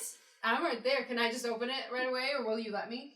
Yeah. So you Is open that it, ruined, or do you want No, to no, tell go for it. Yeah. No. I'm not even gonna wait for you. What? And I open it. and there's nothing on the there. inside. I know, right? I just walk away. What are you serious? And I'm gonna open it back up. There's nothing in there. Whoa! Wait a second. Hang on. All right. You kids seem. Do the math. You kids seem all Put right. it together. You're not gonna get freaked out. There was straight up a hand in there, I'm gonna go check it. like a human hand, like it was cut off or something. It was gnarly. Oh, why are you freaking us out? No, I'm serious. There was one in there. Here you go look yeah, at it. I'm just gonna. Yeah, okay. Let me open it. I open the freezer. There's nothing in it. What? There's nothing. This isn't a cool trick. Did That's those good. did That's those a good older one. kids like put you up to this? I thought you were better than No, that. what? No! Why are you trying to freak us? Why are you doing this to me? I get it. Mom. No, I this get wasn't like it. this wasn't like a pro. Okay, this wasn't a trick, guys. Okay, I saw what I saw. Maybe I didn't see. Maybe I'm sorry. I'm not trying to trick anybody. That'd have been a pretty good trick, I will say. But like, all right, whatever. Sorry, forget it. I guess it's nothing. If anybody is like leaving the fridge area a little bit, Patrick is gonna go back and double check. Okay. So 'Cause before that Charlie happens, didn't are react. you? What are you guys doing? Do you want to stay in here some more? Do you want to try doors? Do you want to leave? Is there anything else? So we tried the outer door. I think Yeah. maybe we mark the basement door. I don't know that I'm down to go into the basement just yet. Okay. Do you want to see if it's unlocked? Yeah, That I is think most certainly a like. Patrick was not going to go into the basement of this haunted house, guys. yeah, they just said 30 minutes. They didn't say nothing about the basement. Yeah. People die down there. I'm gonna continue. Can I open more cabinets and stuff in Mhm. the kitchen? Just to Yeah, check out there's- stuff? there's, See uh, anything? Really? There's china. If he poisoned his There's wife, plates and This stuff. is the room it happened in. But yeah, You know, there's where the not food's like prepared. nothing Food out was of the prepared. ordinary. I wonder Yeah. if he Okay. like had poison downstairs and then would cook the stuff and then bring it out. Yeah. Maybe she was sick in her bed. So I'm just looking over Rusty's shoulder. It's like as he's, Misha like Barton. going through the cabinets. I don't know who that is. Oh, Reed. she's in Sixth Sense. She gets poisoned. Oh, yeah. Yep, nothing spooky seems to pop out at you. I'm gonna For the go. Sorry. Sorry, we're having side conversation. I was checking other cupboards and stuff in the Okay. cabinets. Not in the finding kitchen, anything. not finding Okay. anything. So I'm just gonna be like, There are knives. You saw knives like in the thing. If you wanted to take a knife with you or I'm something. gonna, Oh. I'll. Okay, you take a knife. And did I see anything in the fridge when I looked the second time? Because You did not. You open it up and it's completely empty. okay, I'll probably after that. I'm a little unsettled, especially because no one else believes me. So I'm gonna be like, I'm gonna go take a look in the hall, see if any of those dumb kids are in there, and I'm gonna go exit the kitchen and go back out into the kind of main foyer area. Okay, yeah. There's nobody in there, but you hear that creepy Vitrola like starts playing again out of nowhere. Dude, can I tell vaguely where it's coming from? Upstairs. It's in that room. Like There's there's a- like a Vitrola in that Oh. room that you It guys literally see, started but it just up? starts playing as you walk in. And it's like an old ass record player, Mhm. right? It's like not like a. No chance it would be like a new auto play, some 100% 1982. Somebody new would have technology. to physically come over and remove the, no, you have the to needle like roll, you and have to wind it and wind things it. like that. Yeah. Oh yeah, sure, okay. That's You guys, this is totally. I think this is a stunt. I bet this is a new. You're in a different room. I forgot. I don't know. Never mind. She's just I telling can't You me. might react to hear what's it, though, in happening. the kitchen. Yeah, you could probably hear it. Yeah. It's an open archway through the kitchen. Yeah. So. I'm. Maybe I'll assume you started it. Stop messing with that girl. That weird thing. I don't know. But yeah. I'm not. Terry, Come on. Mom's damn gonna it, be Terry. so mad. Every day it's like this with you. Actually, I don't know if she talked back to it. Yeah, maybe. Yeah, you're 2 years older, but And you're sassy. it's true. And I didn't see anything in the fridge. Nope. Okay. And have we checked the basement door? You marked it, whatever that means. Yeah, I don't know. Can I Wiggle the check knob? Yeah. The knob is loose, but it is like stuck tight. Okay. Like, yep, I'm not gonna fight that, and then I'll go back into Oh, like so it won't open. the entryway. Okay. Can I go over to the Victrola and like I forget how those work. Not unplug it, but remove the thing or the needle or something so it stops playing. I'm gonna try and So how about you move the arm like way out of reach of the record? Or Yeah. do you want to like dismantle it? no, I don't want I don't want to break it. I just want to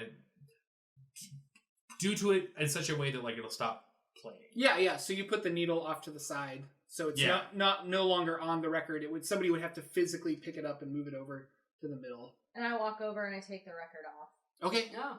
Take the record off, put it down next to it, or do you take it with you? I just set it down on the ground. Okay.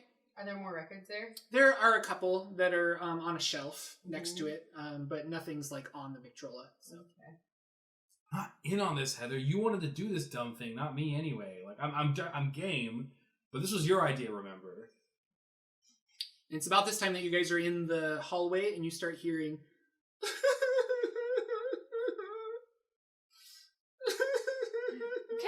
know you're there. Are we all in the hallway? You're in the foyer Or the- area, we're all in yeah, the entryway. and you hear it coming from up the stairs. Whoa. Does it sound? Can we tell by the timbre? Is it man, woman, child? Sounds like a child, like a woman, a girl. A girl. You better come down here, or we'll give you something to cry about. Hey, they're crying, dude. Yeah, she's just lost. Maybe it's not one of those kids from out front. Maybe it's one of the kids that got bullied and they like got shoved in here. Yeah. So I'm gonna kind of go up the stairs careful. I'm like, are you up there? All right, so you go upstairs and you say, "Are you up there?" And you just hear more like muffled crying, and Can it's I a tell? long hallway, and there are like 4 doors, 5 doors, no, 4 doors, and an attic, kind of one of those vaulted where you pull it down, sure. and the The ladder ladder comes comes down. You go up to the attic. That feels So very there's one of dangerous. those, and then there's 4 rooms, and it's the room on the far left I can tell that that you that's hear. where the crying comes from. You hear the crying coming from that. I'm gonna start following Patrick up. I was like, we probably should all stick together, right? I'm gonna follow close behind the one person I know and the biggest, strongest dude. I assume, yeah, because your team, yeah.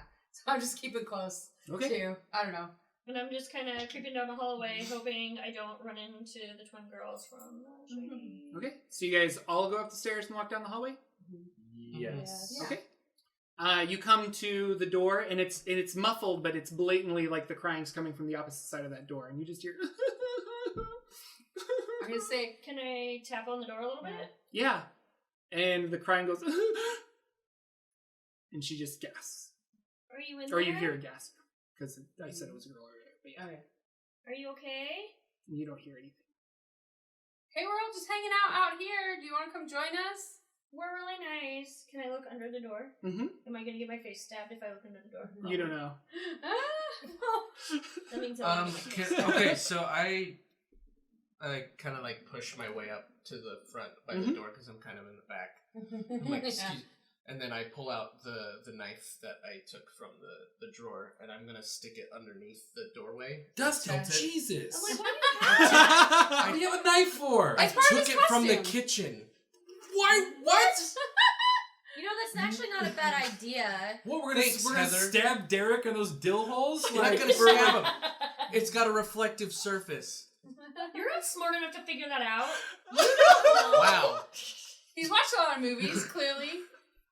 And I'm gonna stick it under the doorway, and I'm gonna try to tilt it to see if Okay. I can see anything. Do I see anything? Yeah, that's a really good idea. I feel like I should make a roll to see this. Why don't you roll brains, I guess? Because this is kind of a brainy thing to do. Oh, I'm not like it's not my worst, but 5. 5? Yeah, totally. So that was the DC. So you angle it in such a way, and it's really distorted, but there appears to be somebody in the corner of the room. There's a bed, and there's a chair, and she's like sitting on the corner of the room, but it's just some girl, and she's like looking at the door, just kind of like petrified. Okay, and I'm gonna pick. What? Oh, okay. I'll look at his knife reflection. Yeah, and you see kind of the same thing. There's a bed and a chair, but she's on the floor, kind of in the corner. She's probably terrified you stuck a knife under the door. And I'm gonna knock on the door and be like, "Hey, don't like Derek or those guys are assholes. Like, if they made you come in here, like, you can just come hang with us and we'll get you out of here." And You she won't get the goes, $20 though. Why don't we Go- get $20? go away! And we couldn't take things out of the house. That's weird. This doesn't sound like anybody we know. Like, I don't recognize it. Nope, you don't Do recognize you voice. live here? And you get no response. No, she doesn't live here. Nobody lives here. Well, nobody lives here. But what if do they have squatters in the 80s? They may have squatters. I'm gonna try the door handle. Yep, it's unlocked. It's open. I'm gonna come in. I just want to make sure you're okay. You sound like you're crying. And I open the door. All right, and she, like, you open the door, and her eyes just get really big, and she kind of, like, backs up against the wall, and she's like, "Who are you? What do you want?" And I kind of just approaching like a animal, you know, with hands out. Like, it's cool. Hey, my name's Terry. I don't recognize you. What's your name? My name's Sarah. Hey, Sarah. What are you doing in here? Hiding. What are you hiding from? Bullies? The people... Oh, I knew it was Derek, that huge asshole. Sorry. Hey, Come stick with us. They're not gonna hurt you. Yeah, they're gonna give us $20. You won't hurt me? No. And I'm gonna like flex a little bit. And I was like, if Kind any of of those, laughs a little if any bit. of those jerks try anything, I'm gonna give them one of these. I'm gonna put them in a full Nelson and like kind of like braggy, boastful, but like trying to like encourage her, make her laugh, whatever. So she's not so scared. Yeah. 100%. So this is another aspect of the game. This is called well, never mind. Well, okay. I don't know how to do this exactly. But she's a character that we all control. Oh, okay. So I'm going to hand out cards, and I have 5 cards. One of them I'm going to hold on to until the time is right. So one person won't get a card. But we'll go 1, 2, 3, 4, 5. And Matt, you get this card. Okay. Can I look at it? Yep. Don't share it with anybody. Todd, you get this card. Shannon gets this card. Oh, it's 1 or 2. Okay, and you get this card. This is And these are the personality traits of Sarah. So anytime that you feel like, well, Sarah would act like this, you can invoke that and do that. And that's the aspect of Sarah that you know. Okay. So, and so she's like, well, what are you doing here? Oh, those same bullies. Sorry, go ahead. No, I was like, we're just in here because there's stupid kids outside. We're gonna give us $20 if we just sat inside, and so we're just hanging out. Do you want some of our $20? I don't really want any of your money. I just kind of confused why you guys are all here. Like, nobody comes in this house. Yeah. Well, why are You you came to here? this house. I was hiding from the bullies. They're trying to beat me up. Oh. Are you from here? I just moved here. Where'd you move from? Ohio. Jordan's like, Tell I us need a more about the state. backstory of Sarah. I should have known more about Sarah. But Listen, let's run the clock out learning about Sarah. I'm going to look at my Casio watch and see how much more time we need. How old are you, Sarah? I'm 12. So you're not that little. I'm 12. Look, we got this. Yeah. And she's kind of like she gets warm to you and then she kind of shuns away again. No worries, dude. We're just gonna hang out. Have you been anywhere else in this house? Not really. I just kind of came up here and hid. Where do you live? And she describes like some house in town that you guys are somewhat familiar with because it's a smallish suburb, and you're just like, oh, you live over on like Randall Street. Cool. It's a good street. But you don't recognize her from school or anything. It's like you've never seen her before. Right. Is there anything else in this room?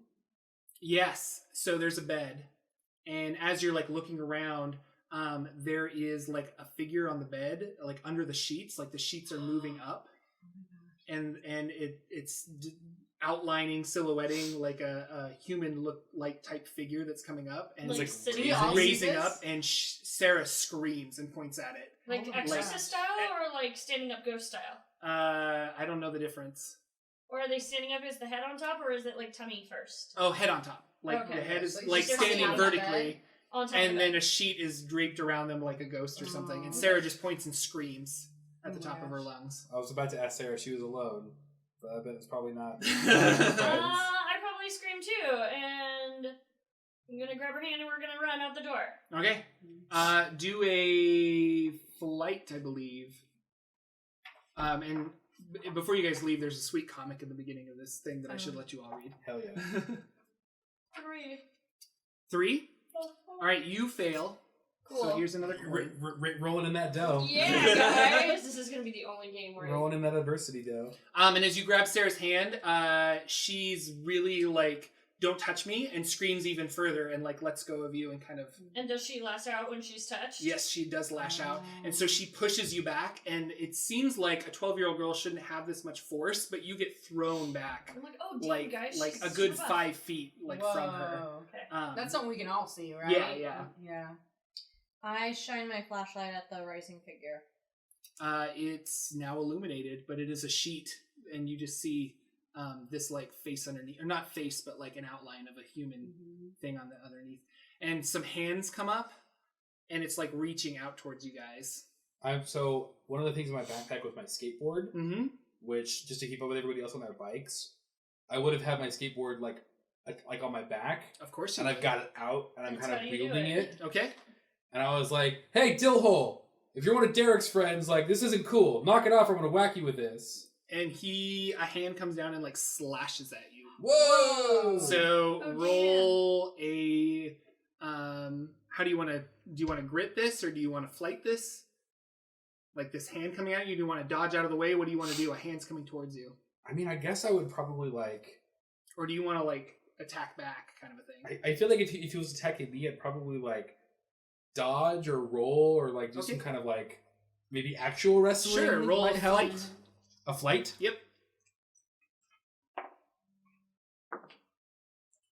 4 plus 1 is 5. I rolled an 8. Yikes. So you failed. So here you go. Okay, I'll take my monies.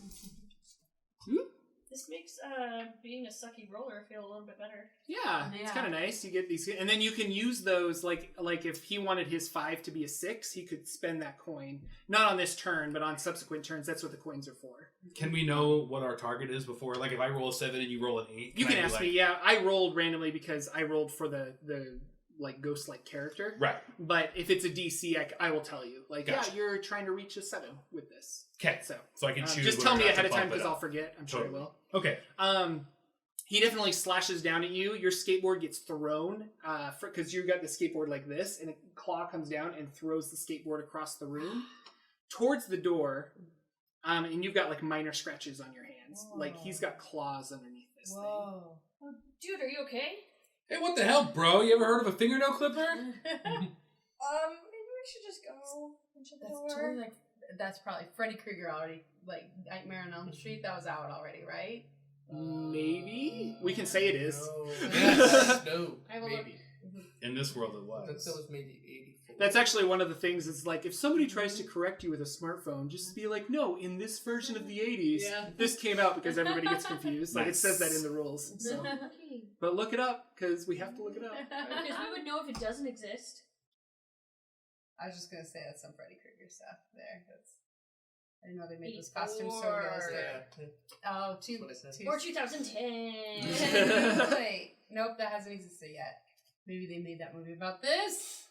There we go. Bum bum bum. I'm wearing my dream shirt. Yeah, you are. Nobody Is it- noticed. Nobody knows. Advancing Oh, towards me? yeah. Oh. It's Doesn't seem to Oh, be. your dreams. It's leaning, but it's not leaving the bed. Is it leaning Oh. toward me? Yes. But it's not leaving the... Okay. I run out. Does it into the look like hall. a human torso basically? coming out Roll of it? flight. Right, is D4 plus my 1 here, right? Yep. 2. 2. So it's you run past it and you get a coin as well.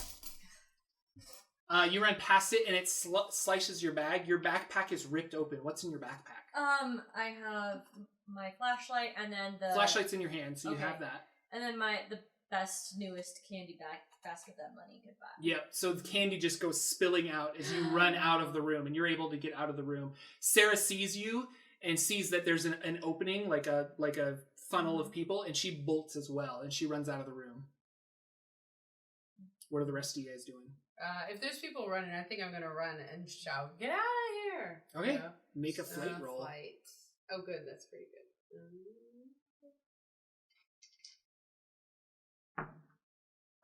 Boy, oh boy. 3. 3. So you fail as well. Ooh, So my there you backpack. go. So your backpack gets swiped out as well. What's in your Oh. backpack? Matches and interesting rocks. All right, so your matches are in a side backpack Okay. or side pocket that are still Mhm. there, but your rocks go spilling My out into the rocks! floor, and you lose your rocks as Those they are come ancient running in. treasures. I'm gonna try to slash at one of the arms coming at me. Okay. The knife that was still in my hand. Fantastic. Roll fight. Jesus! I still think this is like an asshole kid, and you're just gonna stab him? Or at least I do. Maybe it's a little thick. I'm swiping. I'm not slashing. I'm not stabbing. 18. 18. Wow. Oh, Okay, so man. what happens? Describe it. I don't know. I see the arm coming at me. Mhm. I just kind of slash at it, not knowing what is gonna happen. Mhm. Because I mean, did it look like they were abnormally like large compared Yeah. to humans? Okay, so Yeah. I think I would have that like this, whatever it is. It's not like human arm. Yeah, so but you definitely hit. I was just okay. So- I don't know what it is. So I slash at it. I don't know what happens after that because I don't know if it's just something falls off or Tell me. I don't know. I don't know what kind of monster it is. Yeah, you get to decide. That's the thing. I get to decide. That's the thing is how much damage do you want to do? Like you rolled really good. And 18 is really good. Okay, it's a clean cut right off, and I chop off like this part of its hand. Okay, yeah. Part So of from it's, like, a little under the wrist. Yeah, a little under the wrist. In it does. This hand just falls off and clinks to the floor. And you see what appears to be like it's a white hand with red nails, and the minute it hits the floor, it starts sizzling, and smoke just comes up like it's dissolving into the floor, and the thing just goes reeling like, and like reels back, and you guys all have an opportunity to run out of the room if you want. Sarah claps her hands over her ears. Yes, she does. If she's not in the room or if she's out of the room or whatnot, she just starts kind of like doing one of these, rocking back and forth. Yeah. I have a question for you. Mm-hmm. So I tried to run away when I grabbed her hand to run out the door, and then I failed. But did I fail to bring her with me, or did I fail to get out the door as well? You failed to bring her with you. So But you're am I outside out- the door. Okay, We'll say. have I been outside the door? So is Sarah still inside? No, Sarah bolted after Heather ran. Yeah. So So I'm gonna look down at the severed arm and look up at Rusty. Like it's like boiling, right? Like as if it's like dry ice, like sizzling. a stove or Yeah. something that it landed on. Yeah. And I'm gonna look over at the thing, and it's like kind of doing one of these, like kind of, thanks podcast people. Yeah. It's sort of like rearing back, like with its. Is it like bleeding out of its stump Nope, or whatever? doesn't seem to be bleeding or anything. And it's still shrouded in this like sheet that was on top of the bed. For the most part, you can't really see it too well. Terry Funk is going to run at the thing under the sheet, and he's gonna like hit the back, like the tail end of the headboard, like the footboard, and like jump off of it, and like kind of like maybe try to like either like a tackle or like a flying elbow or something. But he's gonna attack that thing, and I think that he had his mind made up to do that once it swiped at Heather. Okay. He's gonna just kind of try and mess this thing up. Roll a fight. Two. Here you go. Thank you. Cool, good. So you roll a 2. So you jump up and you leap off of the bed and you bring up your knee and you try to grab its head and come down. And as you do that, you bring it down perfectly on your knee, but it's just a sheet. And you get wrapped up in this sheet and you just fall to the bed, and the bed kind of it doesn't break in half, but you fall into this like really old mattress. Feathers probably fly everywhere as you're like fighting with the sheet, gonna be like, "Come here, I got you!" And you're trying to find something to like hold on to, but there's nothing there. To grapple, like trying to do all these different holds on this sheet or whatever. Okay, shit. But there's nothing there. Terry, get out here! Call me by my real name. So I guess I'll get up after a moment when I realize the bed is like kind of caved in and there's nothing on the bed. I just feel like, where'd it go? I don't know. And the hand is gone too. It's like fully gone. There's no more mist or anything. It's just everything's gone. I'm gonna look at the backs of my hands that got scratched up. They're still scratched. Okay. Is there anything left on the knife that I could see? Like, is Nope. there like No goo. It's just a clean knife. Yeah. You saw that, right? I mean that happened. I saw it. Yeah. I take it back about the knife. That was dope. Okay. Okay. And the hand is gone, right? Hand is gone. Okay. Is the floor discolored at all? Mm-mm. Okay. I'll go back out to the hallway. I'm gonna scoop up your Heather's candy bucket. Okay. And rocks. whatever candy. I'll help with the rocks rocks. would come in handy. All right, so are we going back in the room? You can. I'm just getting that stuff on my way out. Okay. Yeah. And I might grab some of the rocks. I'm more interested in Heather. Yeah. No, I'll help her. I'll go back in and collect my rocks. Yeah. There's nothing. Nothing seems to be in there. It's just a quiet room. No other. Again, and there's no windows because this is like receded into the mountain. So this part is. This part is, yeah. So there's no windows. It was just a blank room. Yeah. No other doors, like a bathroom door or anything in this room? Not in that room. Okay. There are 3 other doors and an attic door in that hallway. In that hallway. Okay, well. So I'm going to hand Heather her state-of-the-art bucket that's got probably 70% of the candy that had fallen out. I didn't get all of it, but I wasn't going to run after every single little bit of honey, you know? Like, it's fine. Here's most of it. Thank you. Are you okay? Did it get you at all? Are you hurt? Yeah, me too. I'm gonna check my bitching calculator watch. How long have we been in here? It's flashing 8s. Do you tell us that? I'm gonna like look at it on my wrist. I'm gonna tap it a few times. It's like the battery's dead or something. And I'm gonna try like the shitty little light on it and see if that still works. Like it's Try doing like punching in the calculator a little. Like, yeah, you try to write boobs and you turn. Yeah, it's absolutely right. I read boobless on it and see if it goes. I think whatever that was broke my watch. Oh, I just got this. Mom's gonna be so mad at you. Yeah, she had to give me a new one. She's Apparently, not our parents are rich. I don't enjoy those benefits. I guess. Hence my shitty costume.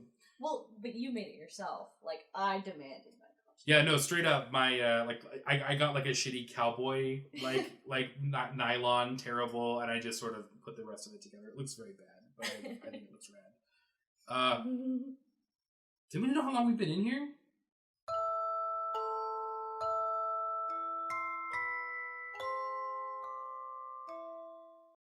And you hear some weird music coming from down the hallway. But it's not the same music as the downstairs Nope, music. it's coming from down the hallway.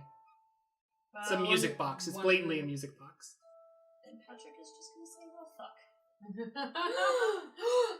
I know, 12-year-old. That's a bad word. Actually, I say that all the time. This is still a prank, right? I don't know. What happened? Sarah, how long have you been I was out of the here? room. And Sarah says, like 30 minutes, maybe an hour. I've just been hiding. Did you see anything when you were in that room? No. Like that ghosty thing? That was really scary. That was super spooky, dude. I wouldn't be in there if I had seen that earlier. Most certainly. Well, I don't know, y'all. I don't think $20 is worth this. No. I kind of want to get home and tell my folks that I dropped my watch and get a new one. Yeah. I say we go back down to the main door and see if those. Absolutely. Yeah, see if they'll let us out. All right, you guys go moving down. Sarah's sticking really close with you guys now. She's a little spooked. okay. You guys go back down to the main room. We go up to the front door and try to open it. Okay, it's locked. It doesn't open. Or I should say the knob turns, but it's like stuck. I'm gonna bang on it a little bit. Okay. I start screaming. Like, Can not we screaming, really- but just like shouting. Ah. Like, hey, come on, it's not cool anymore. We're done Yep. with this. Use one of your wrestling moves on it. Hey, that's a good idea. Well, what would Terry the Funk do? It's just Terry Funk, not Terry the Funk. God! How many VHSs have I made you watch? You should know this. Too many. Exactly. Cool. So I'm going to take a few steps back. Mm-hmm. I like do a thing like I take my right hand, close it in the fist, and like beat my chest a couple of times, like I'm doing like a move. And then I'm gonna, with like kind of a running start, I'm gonna take my right foot and try to kick the door open, like kick it at the knob. Okay. Do you want to roll grit or fight? I'll let you roll either one. I would like to roll fight. Okay. You're looking for a 10 or higher. I could juice it to a 9 with my. I can't spend more. Can I spend more than one of these at a time? Yeah, you can spend as many as you I want. would only get to a 9, so I think. Can we give him things? You can. Can I give you one? Or is Okay. that in the game and then we're just done? No, yeah. You can if you And want then to you walk if you out want the to house. assist him, you can use your adversity tokens to Oh yeah, and assist I have Matt. one also. I have one. Okay, so I have a 7. I'll spend my 2, and with Patrick's help, with the 1, I'll come bring it to a 10. Okay. So you come up. That's a weird noise. Oh, it's a siren. Mm-hmm. You are running and you leap up to the air and you hit this door really, really hard.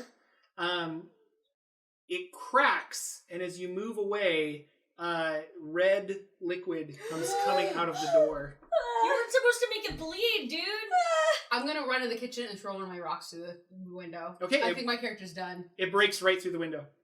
Oh, you guys, let's crawl out this window for reals. And And I'll follow her in the kitchen. I run into the kitchen. so, can I take something in the kitchen and like? Yeah, you Knock can take out the a rest knife of- or a yeah. fork or something and knock out Knock the out the window. rest Yeah, of the the- glass comes out. And do I see anything out that opening? You see a light in the far, far distance. Okay. I'm gonna start crawling out, I think, and Okay. try hang dropping from the. And can I like Is that impulsive? boost her up? I just feel like it seems the most logical just to get out of there if the front door is bleeding. Yeah. All right, so Charlie climbs out. What are the rest of you guys doing? I'm gonna follow her. Follow? I wait in the kitchen. You wait in I'm the kitchen? torn. I don't know Okay. what to do. I'm waiting. Waiting in the kitchen? It's probably pretty dark out there. I'm gonna I take- don't have a flashlight, but I have matches. I have a flashlight. Oh, that's right. I'm gonna pick myself up and like dust myself off. Mhm. I'm gonna like just for a second look at like, but how like how is that happening? Like I don't understand. Like Mhm. look at the crack in the wound or whatever and see what's coming out. I mean, does it look like straight up blood? Does it look like Does. it looks like straight up blood? Like Straight not like up red blood. paint or No. anything. Straight up looks like blood.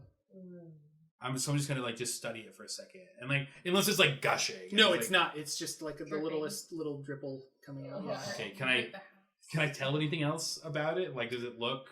The door looks injured but intact, so you're not going to get out this way. You hit it pretty hard, but not hard enough to like break through the door, if that's even possible. And then there just seems to be like a trickle of blood coming from the door. Like, is it like coming from the knob or just from wherever I hit it? Like From a where you crack? hit it. Okay. A crack, yeah.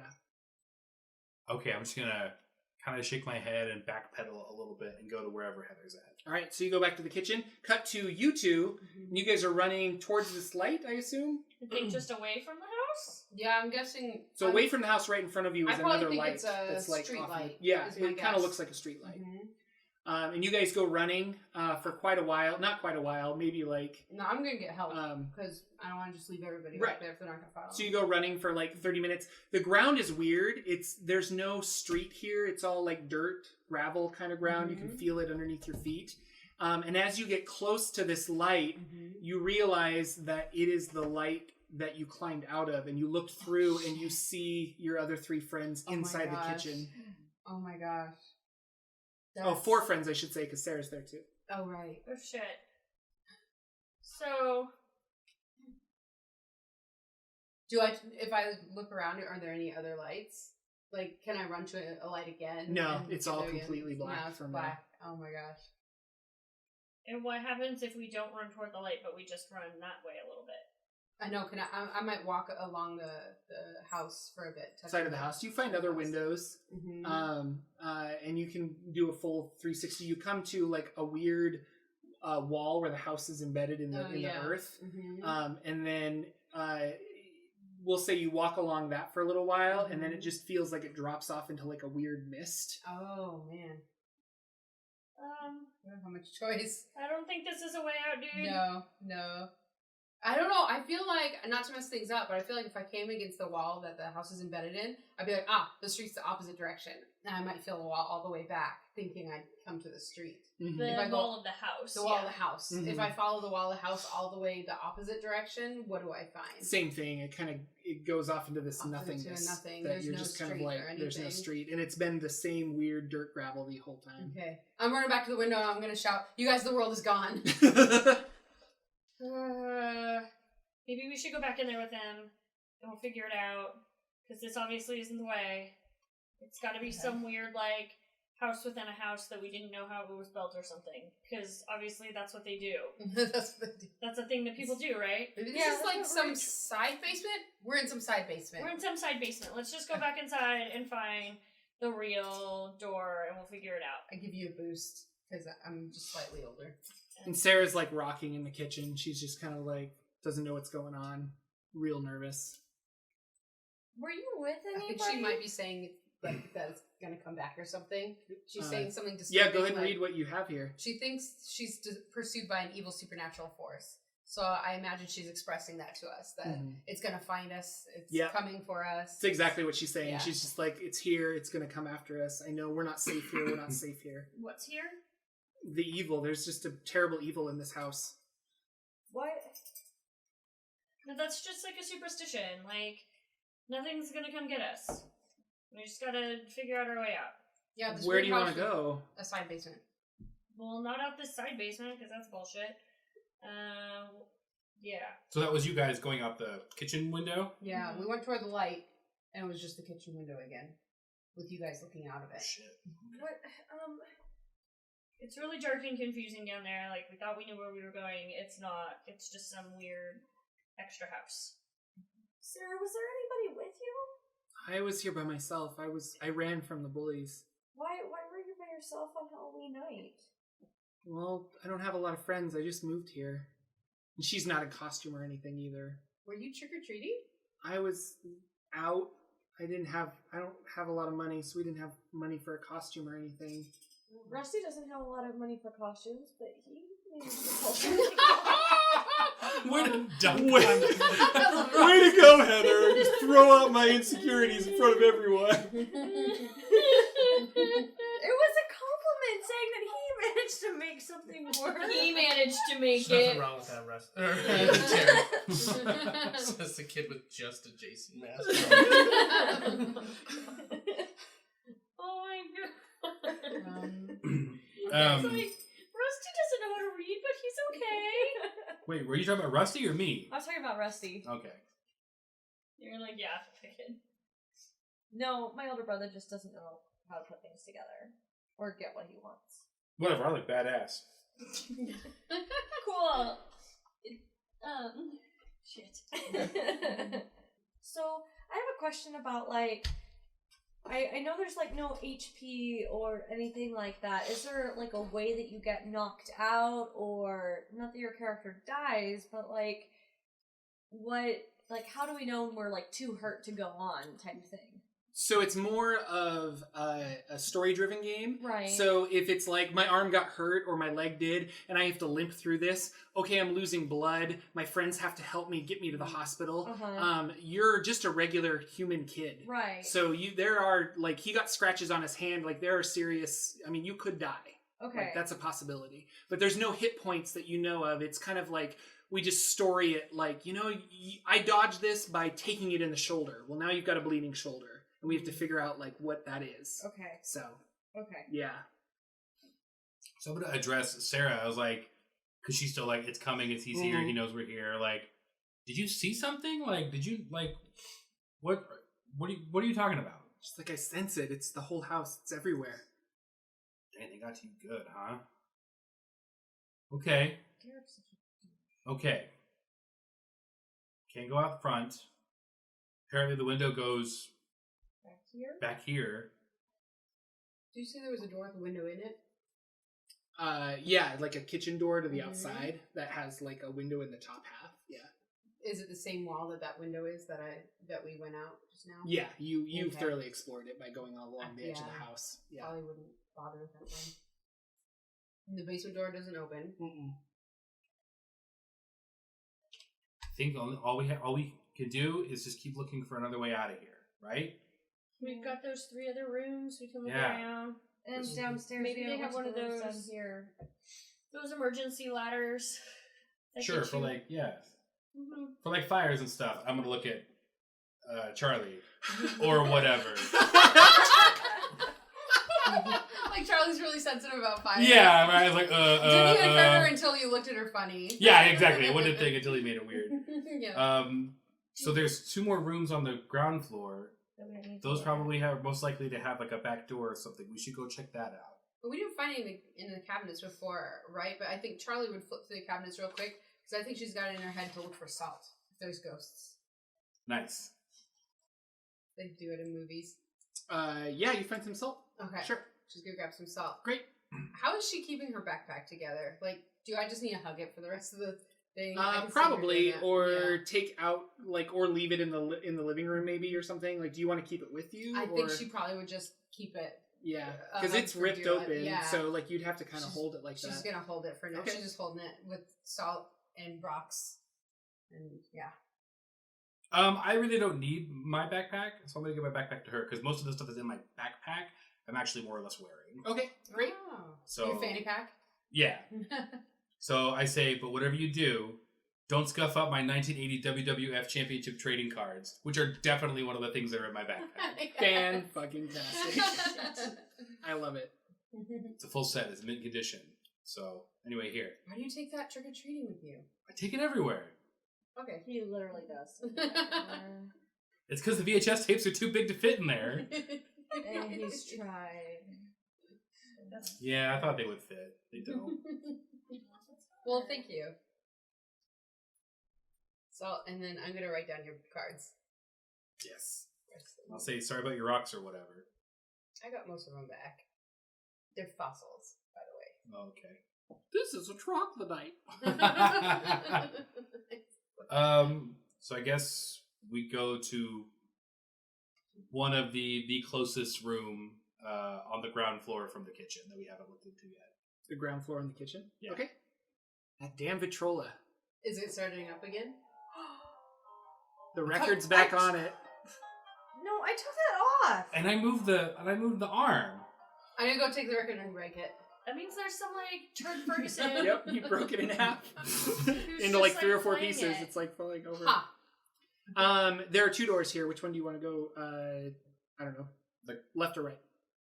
I guess Right. there's 2 doors, and they are physical doors. Okay. So you open the door, and it looks to be a living room. It's got a player piano in the corner. It's got the big paper player piano ribbons that you would put in that would start automatically playing it. Oh, sure. And some couches and things like that. There's some walls of not necessarily books, but like antiques and stuff that are on the things, like lamps and stuff. It looks straight up clean, which is weird from the rest of the house. The house has been like dirty and dusty, and this place is like immaculate. Like it's straight out of maybe the 1930s, 1940s, but it looks really nice. Oh, I got my. I think I forgot to mention this, but I definitely got my skateboard back, unless you like broke it. No, you got it. Yeah. Before I fall, have you guys gone in? Are you going in or just looking right now? Just hearing my head. I'm just gonna put a little bit of salt in the Vitrola player. I don't know how this works really, but I'm just gonna sprinkle a little salt in there. Sure thing, right before you leave. Okay. Yeah. I'll go inside. I mean, it's probably not what we're looking for, but I'm gonna come inside just to take a look. Yeah, no, you walk in, and it is what you see. Like there's a player piano in the corner. The player piano just starts up as you walk into the room, because this is a gimmick that I like to do. It's very good. So it's just playing a happy little song. It's a nice clean room. There are some oil lamps that are lit, and electric lamps that are coming from the ceiling. So the oil lamps, were they lit before we walked in? Yeah. The electric lights are on as well. Mhm. So like that light switch might have been like a master switch for the whole, maybe, or it's spooky demons. Either way is probably fine. Or are there like bookshelves or like Not necessarily bookshelves, but there's like knickknacks. And you start looking around on the walls and stuff, and there's some weird stuff. Do you remember that skull that we found at Joanne's that had all the weird Yeah, it's a Halloween decoration, but it had all these weird like magical symbols and stuff on it. You find that. There's like a skull on the table. So I should have bought that at Joanne's. You should have. It was really cool. You hate find so a much. taxidermied alligator head. Whoa. Miniature, about like the size of a cat. Like the head is about the size of a cat. You find bats in pictured frames, taxidermied, that are just kind of up against the wall. You find a tin that looks like it has some kind of ointment in it, a bottle of absinthe, and a Ouija board. Whoa. Throughout this whole room. Dang. I'm gonna look at all this stuff because Patrick is in love with all of it. And I'm gonna be like, dude, guys, I found a Ouija board. No. Maybe we should talk to it. We could if just it's really a ghost. Yeah, we could just say what do you want, and then we'll get it. What it like wants a cheeseburger, we'll get it a cheeseburger. How are we gonna get a cheeseburger if no one let us leave? If we say let us leave so we can get you a cheeseburger, then it'll let us leave, and then we'll get it a cheeseburger, That makes and then sense. it'll leave. Why would we come back? Because we made a promise to the ghost to get him a goddamn cheeseburger. And because the ghost is listening right now. Ghost If will we're not get you a trustworthy. cheeseburger. Here. I'm gonna Play go this over Ouija board with me. to the player piano and I'm trying to remove the ribbon to get it to stop playing. Yep. You remove the ribbon, it stops. I'm gonna So put you're some able to salt in like there. ka-chink it and like whatever. It's It's got a a- knob or something. It's a roll that goes inside. How- No, I know, However but like you load there's a knob or something that would turn it off, right? And then you can remove the ribbon without ripping it. So yeah, I do that. you do that. Take a little handful of salt and just dump it in there. Okay, handful of salt in the player piano, sure thing. It works. It's Yeah, gonna okay. rust everything in the house, and then the whole house is gonna just like crumble under us. Then we'll get out. That is how we'll get out. We'll just rust it from the inside. I don't necessarily know that we want to. I don't think we should screw with that Ouija board stuff. No. Mom and Dad said that's satanic. Yeah, it's not Satanic good. Panic, guys. Yeah. Just simmer down. It's freaking made by Parker Brothers. Like, it's not real. Not in 1982, I don't think. No, in 1982 they were still made by Parker Brothers. Yeah, Oh. it was. Yeah. 100%. 100% they're made by, like, a game manufacturer. It's like playing Monopoly. Here, Are there play any Monopoly other with board me. games in here? We can play some Monopoly. And Patrick puts it down and starts like setting up the Ouija board. No. Yes? I'm down. Let's get to the heart of this. Okay. Patrick Okay. and Charlie. I'm in. All right. I- Rusty. I stand roll up at my the- I at roll the up my corner. sailor sleeves, which don't stay up because they're white. That stuff's for ghosts of babies. I don't want any part of it. Go some babies. Stand in the doorway. I'm gonna go look at the other stuff. Okay. So you do your thing. Okay. What's Sarah doing while we do this? Sarah, do you Sarah wanna play? is sitting down with you at the Ouija board. That's a good. Okay. That's a good question. Thank you. Yeah, she's gonna sit down with you at the Ouija board. She's real hesitant about it, but she likes the two of you. So Okay. Have you guys ever played a Ouija board before? Yeah, it's all made up. Not you. You're not playing. Go away. I'm talking to the people with their fingers on the planchette. and Sarah Erin. says, no. "No, I've never touched a Ouija board." Okay. No, I've heard It's of not it. that big of a deal. It's just a game board. So you put your little fingers on a little plastic thing, and we just all don't push it. We just like rest our hands gently on the little triangle thing. It's not a game. There's no guys or money or anything to win. Yeah. It's dumb and stupid and it's Well, then full of don't ghosts. play. Yeah. Mom said you talked to Satan through that thing. Yeah. Your mom talks to Satan. Nuh-uh, because we don't own a Ouija board. You looked in know her our bedroom mom. drawer. Shut up, Once. Okay. all of you. And as you guys are arguing about this, it starts moving. Okay, so look, we Who's just doing let that? it Who's move. doing that? It's not me. Everybody. Just everybody. What is it telling And us? you see it go. It starts spelling out words, and it says, "Get That was my name. out, We tried. Sarah." Oh, shh. Sarah. How?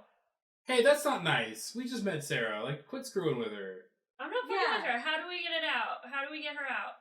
Tell. And it says, "Basement." Oh no. Oh, bull fucking And then it shit. starts vibrating. Oh, will and you And it open just the goes door? basement, and it starts going basement No. faster and faster and faster, and then the whole game flies away from you guys. Patrick, Satanic! if you wanted to go in the basement, you should have just said so. Quit trying to scare everybody. Just because Real mature. you are putting hands in the freezer doesn't mean I am. And Sarah freaks out, and she closes down, and you see her scream like at the top of her lungs, like she's just like freaked out by this whole message, and she just starts screaming, and all of those objects on the walls just start shaking. Okay. Which reveals our last card to you. Or So that is you- something have you you can yet. utilize if you want in the future. Okay. Does it look like Do we she's get to know making or no? things shake? It with her does. scream? It does. Like she's screaming and she's agitated, and the whole things are kind of And like I'm resonating with her. Gonna try to calm her down without touching her because I know she'll freak out more. I'm like, dude, it's okay. Like, you totally were hanging out. I'm not tricking you.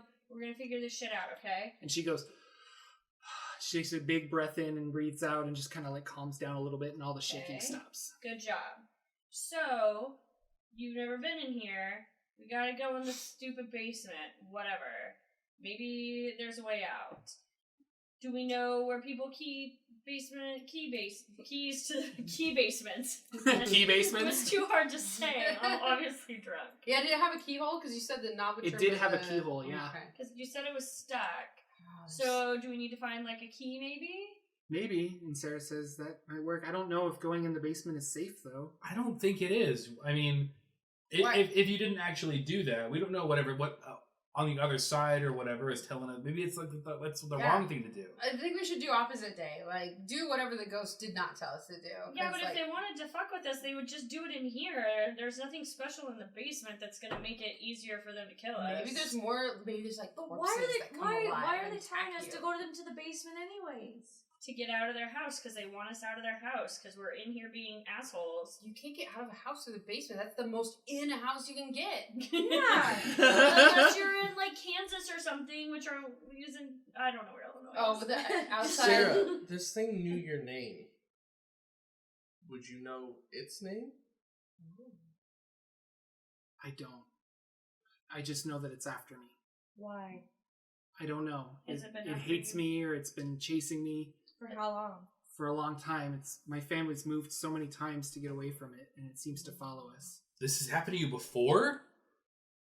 I've had nightmares, like bad dreams of it chasing me and coming after me.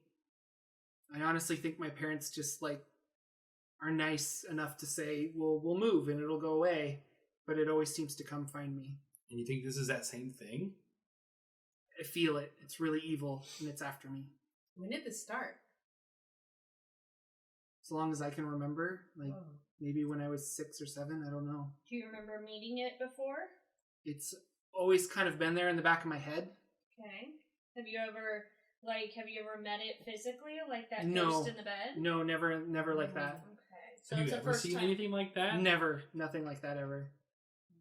I want to, you said there were other like items, like a tin with ointment in it or Mhm. whatever. Is there any writing on it? Like, Yeah, like an it says old-timey- I wrote this down because I knew I couldn't pronounce it. Ammoniated mercury ointment, 10%.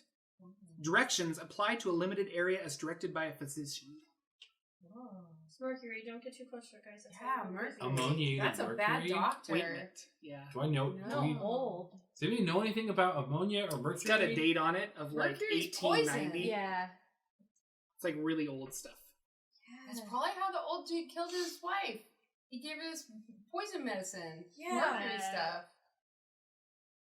I'm gonna take it and put it in my backpack Okay. or pocket, I guess, or what? Yeah. Because you have a backpack. Oh, yeah, yeah. it's like yay big. You can put it in your pocket. Like an And it looks like it's like old timey, like Mhm. pharmacy script or whatever. Mercury ointment. Cool. So I don't know, it might come in handy. What else was in here? A human skull, a taxidermied alligator head, bat in a picture frame that is also taxidermied, a bottle of absinthe. Oh. Oh, like alcohol. Bless you. I don't think Mom wants us drinking. yeah, absinthe's kind of hardcore. We probably shouldn't drink that. What about that skull? You said there were like jewels and shit in there? Not jewels, like arcane symbols, like magic Whoa. weird symbols carved into the It's an tops and sides of alligator, it. but it's miniature. No, it's a human skull. Oh, human. Oh. There is another human skull has taxidermied that. alligator Oh. head. Oh, dang. Human skull. Who lived here? This Yeah, is not a Hathaway. florist's house. This old man Hathaway had some weird Ooh. collections. Stuff going on. Is there any other like entrances or exits into this room? Nope. Well, and there are no drawers or anything, like any side tables or What are you looking for? key. Okay, make To anything. a. I always forget I'm new to this game, guys. Maybe one of the good ones I'm good at, please. Make a brains check. It's gonna be hard because you don't know where the key is and you're kind of like looking around. So it's gonna be DC 8. What if I exactly get 8? Then you explode it and you roll it again. Oh, If Wait. is it a D8? yeah, Yeah, roll it again. 11. 11. So where do you find this key? There is an old cupboard near the absinthe that looks like that thing. And That there's- looks like a wine barrel that we have in our house. It looks like a wine barrel that we have in our house that was straight to my grandparents, and you open it up and you put liquor bottles in there and shot glasses, and then inside one of the shot glasses were various keys. Okay, yeah, and there's like a bunch of keys there. You kind of like look at it and you're just like, this looks like some of them are newer keys, like to the front door and stuff, and you definitely see a key, well, not to this front door, but like newer I'm looking like, keys. Yeah, I saw your face. But you definitely find an old skeleton key that looks like it'll fit the back or the basement door. Cool, this one's creepy. Let's try this one. We're really going in the basement? I'm gonna go in the basement because if a ghost is gonna kill me here, it's gonna kill me anywhere. So let's just make it happy and get it a goddamn cheeseburger. Wait, so does it want to kill you or does it want a cheeseburger? Yeah. We'll find out. I can't argue with that logic. And why would a ghost want a cheeseburger? Because they're freaking tasty. Well, 9-year-old? Yeah. I'm gonna walk out of the room and go toward the kitchen with my creepy key. Okay, Okay. you walk towards the kitchen with your creepy key. You put it in. This is my walking move. And as you turn the key, the whole door starts to shake, and then it flies inward. Whoa. and you lose your key as it like dink, dink, dink down into the basement, into the darkness. But the door is open. Cool, door's open, guys. And I got my flashlight. What do I see? You see a creepy basement. It looks like a root cellar, so it's definitely like a dirt basement. Yeah. Okay. And you can't see a whole ton until you go down to the bottom of the steps and look to your left to kind of see the rest of the area. So I take my first step. All right. Wind starts gushing out of the basement, and you hear this like low voice that says, See, this is why I didn't want to do that. Yeah, let's not go into the basement. There's got to be two ghosts here. One says get in the basement. The other says leave. Is one of them on our side? No. I don't think anything's on our side. Sarah, is this what you're talking about? Have you heard this before? Guy or I think it's him. So, for what it's worth, the pastor says all ghosts are bad. That if they were good, that they would have gone to heaven. So that they're all pretty much not going to be on our side. I'm not saying I believe in that or whatever, but like that is what Pastor Bob says. Pastor Bob, does he know about ghosts? Did he tell you how to use salt? I don't think I'm doing it right. And Sarah says, and the Victrola starts playing again. So clearly your salt did nothing. No. And Sarah says, well, I think there are good ghosts, and I think somebody's been helping us and keeping us safe here. And I think somebody will keep us safe in the basement. I mean, what happens when I take one more step? Nothing. do we know anything like in general about like, because they're not native to this part of the country? Would there be like, would it be like storm doors or whatever that would go out? Like, is there a reasonable expectation we'll find like an exit through the basement, like into the backyard or There'd something? be tornado doors stuff or storm cellars. Yeah. In Illinois? Yeah. Yeah. Okay. Then Yeah, there Illinois could still definitely has be an exit there, tornadoes, right? probably. So just like if the Ouija board is telling us like to get out and go through the basement, like would we know enough about like houses around here to know that that's a possibility? Yeah. And this is an older house, and so it probably has something like that, like an alternate entrance in the basement. Sure. Okay. Just make sure there's like, no, of course not. It's a basement. There's no exits out there. Yeah. Why We're don't you going go to our there? doom. Yeah. Okay. I'm gonna go back up and I'm gonna grab a knife from the kitchen. Okay. Here, someone give me some light. I'll go first. I hand you my flashlight. Or just like, I want my hands free because I got to wrestle something. Okay, so I'll have my knife and my flashlight. I love you. Yeah. But I'm not gonna stab you. So I'm walking. And like I'm shutting this. my flashlight down as well. Okay. Okay, I take a couple breaths like, Sarah, get you gonna pumped? come with us? Sarah, she's scared, but she nods and she'll go with you. just stay You behind me. totally It's going to be hold okay. on to the back of my I shirt. haven't stepped in here yet. Was there a bathroom or anything like in one of the rooms? Was there a bathroom? You haven't checked the We rooms haven't upstairs. And There's stuff. about 3 or 4 more rooms. Do you have to go? Is that it? Sure. Guys, wait. Wait. I have to pee. Yeah, I need to go to the bathroom. Like, you could probably jump out that window. Okay, so we're sitting here. Okay. Rusty's like, I actually have to pee. God damn it, Rusty. Every day it's like, Come on! I was all psyched up and everything. All right, well, I mean, I can. where's the bathroom? We don't know. We haven't I found don't it. know. Just pee out that window. We won't look. Dude, It'll bro. just come right back in. It's like in Looney Tunes where Elmer Fudd sticks the gun through the hole and it comes out the other side. Except for pee. Pee in the sink. Nobody lives here anymore. Nobody lives here. We won't look. Let's go. There was one more room on the floor? There were one room on this floor and I just feel that we need 3 rooms upstairs. I feel that if we find some more things that could help us prepare for whatever it might be. So Like you don't weapons? have to go to the bathroom. Can you find us all I night? do, but this is also another reason for us to go.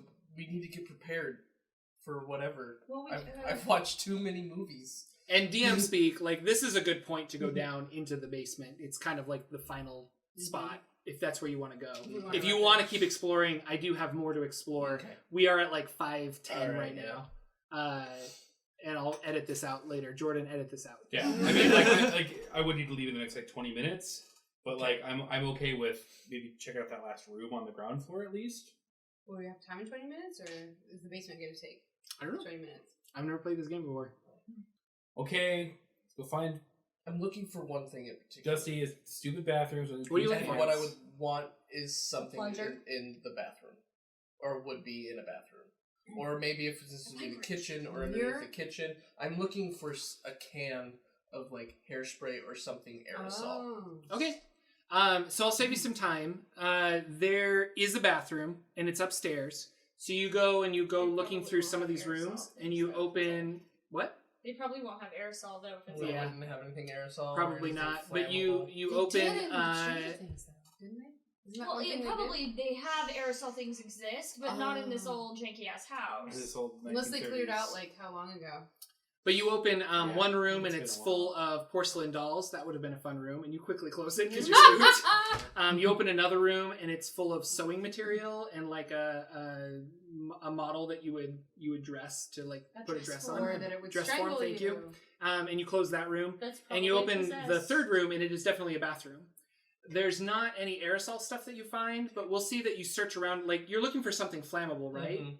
You definitely find some bottles of like half-drunk liquor in certain parts of the house, we'll say. That bottle of That absinthe is probably... Bottle of absinthe, for Mhm. thank you. Actually, that's perfect. Like, if you want to stuff a rag into that, light it on fire, and be able to nice. throw maybe it, I you find could do some, that.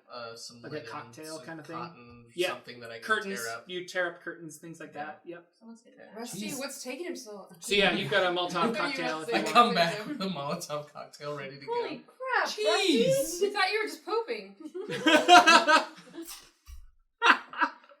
Look at Red Dawn over here. He's got a knife. He's got a Molotov cocktail. Like, Jesus. Freaking 13! Sorry, I've watched a lot of movies. That's my hobby. I sneak into rated R movies. Predator, Rambo, whatever else came out before 1982. Did you like rip the sleeves off your shirt? Or just like, You can't see I'm wearing a jacket. oh, okay. That's fair. It's Speaking of things that, like, if it bleeds, we can kill it. Is the front door still bleeding? No, it's completely healed. Like, it never got hurt. Oh, man, it heals itself. That's also very strange. I feel like it bears saying. That's weird. Okay. Are we doing this? Let's do it. No, so in that brief little scan of like the rest, there's really no other exits besides like if we look through all those spots. Yeah, you look through it. For brevity's sake, you find a library. It's got like a bunch of random books in it. Some of them are like medical journals. Some of them are like occult weird stuff. And you guys kind of search around. I had some other spooky things for you, but it sounds like we're kind of aiming towards the basement. So, Out of curiousness, which is called curiosity to most folks. If there's medical journals, because like I have no idea what the fuck ammonium mercury is. Kind of look that up sure. and see like Your what do they DM use has this to look for. that up too. But like, I guess more to the point, like if I use this, is this a thing that is supposed to heal? Is this actually poison? Will this hurt me? I think it was like a numbing solvent. We'll say. Do you want me to look it? You can look it up if you want, Shannon. That'd be awesome. But we'll say for that it's more of like a numbing agent. So if like you got burned or something, you'd put that on there to try and like ease the pain. The mercury is not healthy, so it definitely was one of those old timey remedies for something. But like, did it work? It's Like, for psoriasis, impetigo, minor skin infections, There you go. skin disorders. so I guess it's better Put this than heavy nothing. metal on your skin. Yeah. It'll make you feel a lot better. Okay, well, it's not roots and berries or whatever like medicine in games, but it's something, I guess. Okay, yeah. So if we're all ready to go, I'm gonna take point in Okay. front, skateboard out. and, Flashlight? I I think have the one of the two of flashlight them are and the kind of like knife, yeah, flashlighting behind in him, front yeah. of me. Okay. Headlights. And, And I told Sarah to hold on to my shirt. Okay. And I'll come follow up behind Sarah. You guys go down the stairs and you turn to the left, and there appears to be, and I don't want to say, I don't want to use Stranger Things as an example, but Stranger Things is totally the example. Sure. But there's like a cut in the world. And there's just like weird inky blackness and wisp of smoke, some kind of vapor like coming out of it. Oh no. holy cow! And this whole Like in basement, Doctor Who? which is surprisingly empty, aside from that on the far wall, there is like a weird white film that's kind of like almost like a plastic that's covering like the whole floor and the walls and kind of things like that. It's this weird plasticky film that's kind of covering everything. It looks very thin. This is definitely a grandma's house, except for all over, not just on the furniture. Right? The room sucks, by the way. Can't do anything in that room. And there's no other feature to this basement It's except just for a this weird brick. basement. There's some poles that are holding like load-bearing poles that are kind of holding up the house and stuff. But it's dirt on the bottom, dirt walls. It's a dirt cellar. Is it like that plastic where, like, if, like, the construction, like, they would put up if, like, something was being built? You'd think that, but as you like inspect it, it's really thin. It's like almost like a saran wrap. Like it's really thin and weird. Yeah. Could it have been deposited like biologically by some force from this, or is it definitely man-made saran wrap? On the ground? It doesn't. I mean, it could be. Like you're not really sure. a It film? doesn't look like man-made. It could be like a weird film that was left here. Yeah. I'm not sure. Gross. And then I'm gonna say, what do you want? Great. And you say that, and the same image of that creature from the bedroom that came rising up out of the sheet, this one's rising up out of that plastic film. Oh. So all that film on the floor is slowly moving in as this thing Got is it. rising up from the center of the floor in front of that weird crack in space-time that is like in front of you. Okay. And it rises up and it holds out its hands and it just shouts, Okay, So so I want to go ahead. "The girl." oh no, you're gonna leave her. And Is there Sarah's freaking out. is there anything like objects, anything in the room that could be moved? There are barrels. I said it was kind of empty, but I like that idea. So there are barrels. There are probably like wine bottles maybe in a wall. Are there any sort of like tearing farming implements, What are you thinking?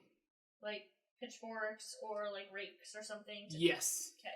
I like that idea. So Sarah's gonna freak out and everything in the room just starts vibrating again, and the like rake, like a pitchfork and a rake just start to move, and so I rolled 2d4. So you can read the card so everybody Okay. knows what we're doing. Yeah, so she has telekinesis, so she has the ability to move objects with the mind. The heavier the object, the greater the exertion. So I have to roll 2d4. So you're looking at, you want to move two things at the target. That's going to be a DC 6. Okay. So you get to choose. You have 7 tokens. Okay. I'll give you those. Okay. Every token is 2d4. So you get to choose how many tokens you want to spend for this to happen. Now, if you say, I want to spend 1 token, and you roll a d4, it explodes on a 4. If you say, I want to roll 2 tokens, and you roll like a 5, you can then spend another token to get a +1, much like you can with a metal coin that I gave out earlier. The adversity token. Okay. So you can up your thing by +1 if you don't make it. So one of these is just the 2d4. Mm-hmm. Okay. So she has to, in order to use that ability, she needs to spend one of these. Mhm. Okay. So she's going to do that. All right, and you're looking for a DC 6. 2d4. That's a 4. So you could spend 2 more of those to get it to a 6 that would succeed. Or she fails. Yeah, I'll do that. So she's going to spend. Great. Get to that 6. All right, so she gets to 6.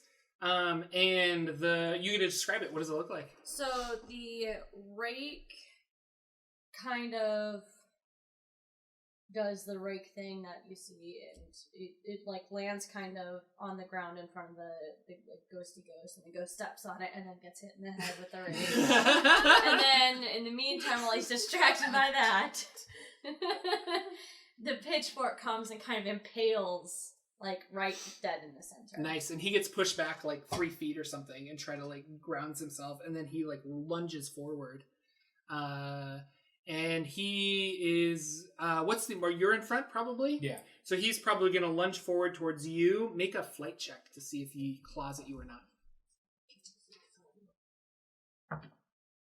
6 + 1 is 7. 7, good. So you succeed. So he swipes at you, but you jump away. Just in the nick of time. What do you guys want to do? There's a weird misty void behind him too. What if we try and push him through the void? I don't know. The Ouija told us Through the basement, and there's to go through the basement. Should we go through the void? Or is that where the bad ghosts are coming from? That's what I don't know. I feel like that's where bad things happen. So we shouldn't go in there. Let's try and shove him through the void. Yeah. I like shoving him. Molotov him? I wanna use the Molotov. That Nice. sounds Yeah. awesome. Yeah. So if he's all in like, so he swiped at me, so he's kind of in and amongst us. Mm-hmm. So I'm gonna try and like set him up. I'm gonna try and get this thing away from us, so Okay. like you can throw this thing at him Good and it idea. can just hit him. So like I'm gonna try and do like a hip toss or something. Okay. Like grapple him and like and throw him over and maybe throw him across the room. Sounds like a fight. It's a DC 10 for that. Total wrestle move. Okay. He's pretty big and tough. Bigger than you. Can I make a case for Braun only because I'm not trying to necessarily hurt him? I'm just trying to get him away from us. Sure. I don't necessarily want to do any damage. Right. It's just like, Okay. I'll do it. Yeah, because you're using leverage and strength in your wrestling moves. It makes sense. yeah. Ron, it is 13. 13. All right, 12 describe plus it. 1. Okay, so he takes a swipe at me, and I manage to I kind of like duck out of the way, but I kind of see him in and among the rest of us, maybe going for Sarah. But if Sarah's in the back, like kind of Heather's kind of in the way. So I'm gonna take him. I'm gonna come up from behind him and lace my fingers together and do like one of those like grabs On his and chin? get it under whatever his chin might be, just to stop his movement. Okay. And then I'm gonna swing around and get like a hold on him, and then just like on not quite on his back, but kind of like wrapped around his like stomach, like his torso area. And I'm gonna just like, and I'm gonna pick him up. And I think it's called a hip toss because our hips are together. So I'm basically throwing him from my hip, Okay. and I'm gonna but instead of like following through with the body slam, I'm just gonna throw him Okay. Like towards the vortex? away from us, Away from you. whatever Okay. that is. If it ends up towards the vortex, great. But I wanted to get him away from the rest of us. All right, so that happens. Yeah, you totally, and he like flings over, so he's kind of like staggering back a little bit. He's not got great footing. You want to throw your cocktail? I might pull out my Zippo. Yep. Do the cool like the cool lighting thing because I have a lot of time to practice that. Okay. And I like the little rag on it. And, just All right, roll a fight. You're looking for a DC 8. no metal. Metal dice. Don't fail me yet. After all that, you better not. 16. 16. Describe it. Like just how I just described it. Basically, as I lit it and I just kind of took like maybe one step back to try to get as much force into it. Hits it. Shatters just kind of just like right on whatever its Chest is, area yeah. is, and it just starts. As Fire the just kinda alcohol goes kinda everywhere. spills. You can kind of see where it goes. All over it, it's shrieking. It's Yep. not pleasant to hear. It's shrieking. Sarah is like freaking out. She's almost grabbing her ears, but not quite. Like she's trying to remain focused, but it's definitely like flailing about. Flames are hitting the ceiling now. I'm gonna let out a woo, Ric Flair style, like tag team champs, baby. It's kind of leaning back, like it almost needs just like a push to go back into that vortex. Can I just rush it and push it? Yeah. You want to Um, write fight or brawn? Can I fight it? Sure. You're looking for a DC 8 probably to push it in. It's pretty big, but it's like a little off kilter right now. Ooh, I got a little more time. Besides, I just saw on the Slack pushing rehearsal to 6:30. Oh, good. Okay. I'm recording at 6. Oh. Here though? Yes. That Yes, is that. sorry, There's no transit. Okay. So I have a D12. I'm gonna fight him, and I'm just gonna and run into it. Okay. With all of my like loner weirdo angstiness fueling me. For 9. 9. Yeah, the Did you say DC was 8. Yeah, so Yeah. you succeed. So you push him. He falls back. Or go ahead and describe it, I guess, because you won. So I do that, Okay. and You want to push him all the way into the vortex? into the wall. Yeah. Okay. So he trips over, because the vortex is like maybe 6 inches off of the ground, and he like trips over that lip and like goes flailing back into it and falls into it. You see the fire get extinguished, and like the whole building starts rumbling, and this vortex looks like it's throbbing back and forth, like it needs to be closed somehow. And do we have any duct tape? I throw some salt. I was thinking of the thing, Charlie. Throw some salt. I throw like holy water or something. I throw salt at it. I don't know. That's not gonna do anything. But somebody do something! I wish it would do something. Salt seems like it would work. So do we have? Because you can't like press it together. Like Wrestling cards? No, never mind. You better not throw my wrestling cards into the void. I got socks. You have Sarah. Yeah. Sarah. Oh, We need Sarah. to ask Oh, Sarah, use your mind.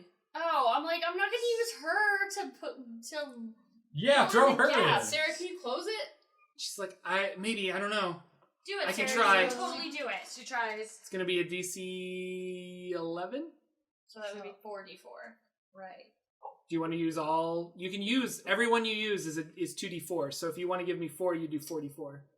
So if you No, give me 2, two it'll would be be 4d4. Yes. Okay. You So wanna we'll do try it. that? We'll start with 44 for right now. Sarah. You can do it, chick. So that's 4, 6, 9, 12, 15. Okay, that was enough. So describe it. What does this look like from Sarah's perspective?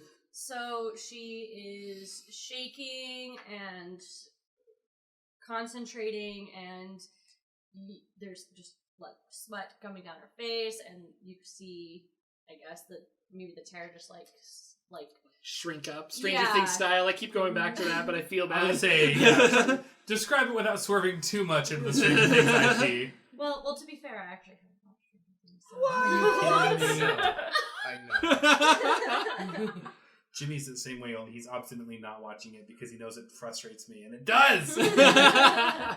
You need to stay up late and make costumes one night, and then just put it on the background, and then not end up making costumes because you're busy watching Stranger Things. Because and it's then just easy not to- go to sleep because it's freaky. Yep. It's not actually that kind of freaky. I mean, toward the end, I guess it is. Yeah. There's some freaky. Mine are not What you spoilers. doing, Felix?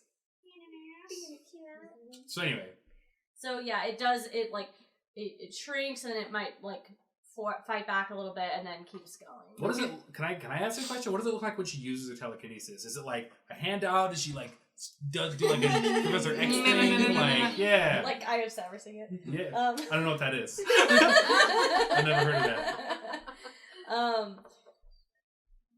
I think it's more of just she might have her hands out now that she realizes like that's her ability or whatever. And maybe like a little bit of glowy, like bluish aura. Bitch. Maybe.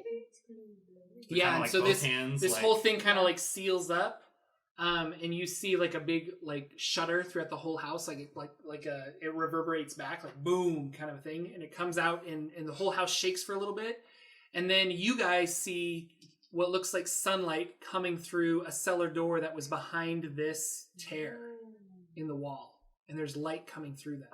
Like one of those, like storm Like, cellar. yep, storm cellar doors. Yeah, exactly what you guys described. There's like light Okay. coming down through it. Since I'm there, can I like take my knife and like stab at the window and break it open or whatever?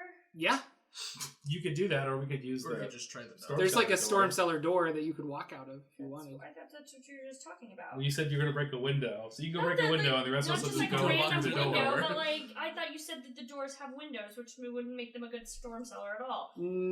I don't remember saying that, so I'm sorry if I give you that impression. But no, it's just like a wooden slated door. Oh, well then let's open that bastard. I'm gonna take a breath. Okay, I'm looking at my watch. it's completely dead. Ah, nuts. You know how to change the batteries on a Casio calculator watch? Because I don't. Tap, tap, tap. We can Google it. It's fine. You guys were right about that rift, man. Starting to think that was the source of everything. Good thing we didn't do my plan. I thought it was gonna come out of a Dairy Queen or something. What? Could be. And Sarah's still with us, right? She is. How is she How's she feeling? She feels really good. Like, she's got a little, like, sweat everywhere. She's kind of grimy and stuff, but she's just like, you guys helped me through probably the most difficult thing of my life. Do you hear him anymore? Is he gone? I think he's gone. Let's get the hell Right. out of here. Save the day, gang! I'm gonna do some flexing. And this is how we became best friends. Can we open Yeah, let's open the thing. Yeah, can we open the door? You open the door, you guys go out. It's definitely that same street you were on, or the same street that you guys were trick-or-treating, but it's morning now. Oh my god. And you guys come out, and the sun is bright. There's birds chirping in the air. I think we made it past 30 minutes. Yeah, Mom made $20. I was like, whoa. Mom and Dad are gonna kill me. I was supposed to have you back by 10. Oh, It's gotta be like 7 in the morning. They're gonna be so mad at you. And Sarah says, I know you guys are probably confused right now, but I really want to emphasize how thankful I am that you were there with me this night. No problem, dude. That's such a weird thing to say. God, Heather, she's being nice. Some people go through different traumas. It just sounded weird. Well, I'm glad we helped you and we got out of, I guess we needed to get rid of that guy to get out of there, so, don't mention it. You And helped us too. I really hope that you never have to come back to this house. But I think after stopping him, I don't think you will anymore. I think we're good. Do we tell somebody about this? Who's Well, gonna we're believe gonna have it? to tell somebody something. I bet our parents have called the police by now. You see a car drive by, and it's like a model of a car you've never seen in your entire life. Like, it's like Oh, a no. 2015 Prius. Oh, that drives past. shit. That's a weird... That's a weird spaceshipy What's that? looking car. Look at all the houses down the street. Yeah, they're all kind of have weird cars in front of them, but it's usually the same houses that you saw from 1982, but it's definitely not 1982. I'm gonna walk around in the front yard. Are there any other kids? Are the kids still out there? Because there's a big mob. No kids, no nothing out there. It's just like November 1st.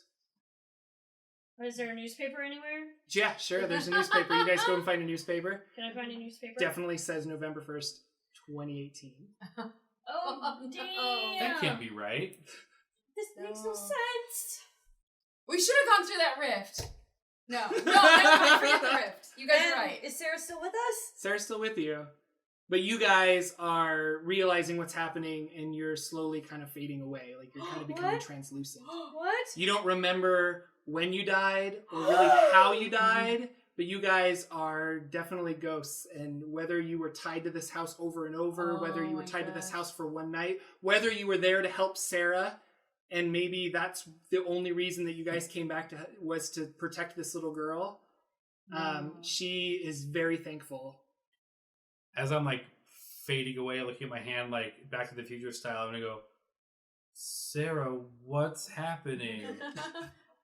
She says, I think you're going home. I think you're going where you need to be. And she's not fading? No.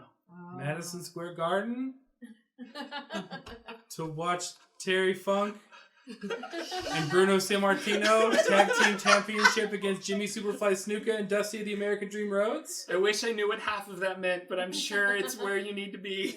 This is the most goth thing I could possibly be in my life. And I'll look over at Rusty, be like, as we're fading, be like, Rusty, that was rad. Thanks for being my tag team partner. I know it's been shitty between us, but thanks. And I'm sorry. I look over at Heather too, and I go, I guess I'm sorry to you too. That's cool. And that's where we'll end our game.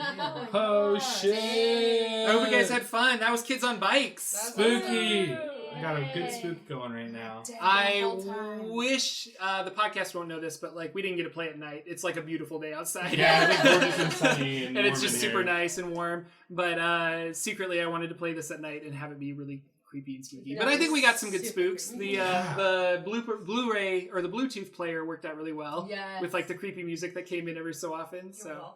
thank you, Shannon. Filtering through. So we'll kind of go around. Final thoughts of Kids on Bikes as a system. What did you think, Erin? I love it. It reminds me of playing the haunted house game. What do you call it? Betrayal at House on the Hill. Yeah. So I love the texture of it. I love the world. I love it's super collaborative storytelling. Yeah, it's really fun. Yeah. Matt? Yeah, I think if you're into collaborative storytelling and like world building as you go, and I feel like I can struggle with that sometimes. And I feel like a lot of role players might struggle with that. Like, well, no, just tell me what to do. Like, what do you mean? I don't know. Like, you're supposed to tell me that. That can be a little tough, but like if you're into that, like this would be a lot of fun and super easy to pick up too. Yep, I thought the same thing. Yeah, totally. Like I could see this would be a fun game on like a Halloween or whatever. Like to just pick up like, hey, I have friends who are all into the Goonies or Stranger Things or whatever. We all understand that pastiche. You've never rolled a die in your life before except for like Monopoly. Come play this game. I think it's great for one shots. Yeah, like, let's build characters because that first, and now that you know how to build a character, I think that character creation will go fast, faster than it did with us. But usually like an hour of character creation and then like a 1 to 2 hour game, and then you kind of like finish up that episode. Like it's really cool. Well, even the character creation, like relative to other like role playing games, didn't take that long. Even that's clean true. Off of it. I guess you always see it behind the scenes, where this character creation is very much like about the game. Like you kind of do it all together. It creates the world and the game simultaneously, which is super cool. Yeah, what'd you think, Shannon? I think I liked it. I liked that it wasn't like medieval fantasy. Like everything seems to be. There was a point where Todd, you did something, and Jordan, you're just like, you tell us what happened, but like, and you said that at the beginning, that it's more of us doing it than you telling us what happened. But then, because I'm me, I get into the funk of like, am I doing this right? No, you tell me what the story is, and that's not necessarily something I have a strength in.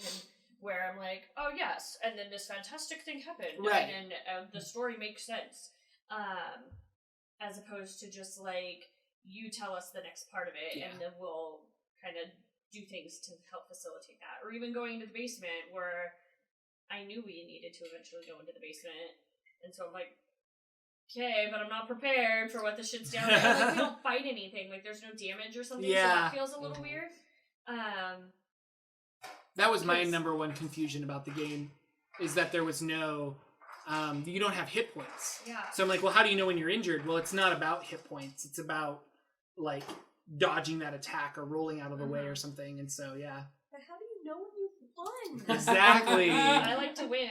But the book says, like, you know, the dangers are real. Like, kids can die. You know, it's kind of like, there's another game that's like this called Tales from the Loop. That's another RPG set in the weird 80s is what it's called. And in that game, specifically in the rules, it says kids cannot die because they didn't want to say, like, we don't want to have a game about dying kids, you know, and stuff like that. And even this game, I struggled a lot where I'm like, I really wanted I wanted you guys to be ghosts, but I was struggling with like, well, how did they die? Well, did they die in the house? Well, now I'm getting into some weird, creepy stuff where they were murdered. Now I'm murdering kids. I am not comfortable with any of this. So ultimately I decided with like, I don't think you guys know how you died or what really happened, but you were there to help Sarah. And that was kind of the important part. So interesting, like if I could meta for a second. Yeah. There was no outcome where we weren't dead at the end of it? Okay. No, you guys were dead from the very beginning, which is why Sarah was so scared of you and things at the beginning, because she knew you were ghosts. Oh shit. So We she's got a 2018 Sixth Sense. kid. Yeah. And then she was trapped in that house. Or at least that was my interpretation of it. But I like it. like I said, you know, like you guys added a lot to this that I was even writing down, like, I wrote down, do a room with spiders and that you can't see. Because that was your fears, and I was trying to incorporate those, but we were just running out of time. Oh, so shit, I hadn't thought of that. So Sarah was a 2018 kid, and we were the friendly ghosts? Yeah. Oh shit! Ah, my brain! Damn. What'd you think, Fran? I loved the role-playing aspect of it. I love that part of tabletop games. But the one thing I do love about like D&D is the rolling, the math, like I like that description and that ability to see. And so I feel like I was missing a something. character, yeah. Not to like min-max or anything, but just to like, I don't know, like I miss that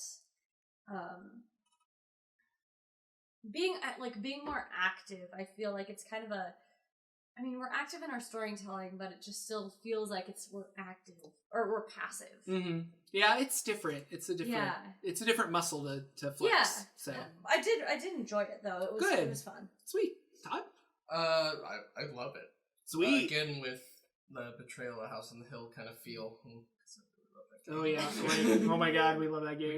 We gonna get on this Legacy. We gonna start. I want to play Betrayal Legacy so bad. So bad. Oh shit! There's a Legacy game. Yeah. I posted it on the group page. I I must have shared missed it. it. It comes out in like 3 weeks. Yeah. What? Yeah. So if we want to just like $79.99. Pull our money. Totally want to do it.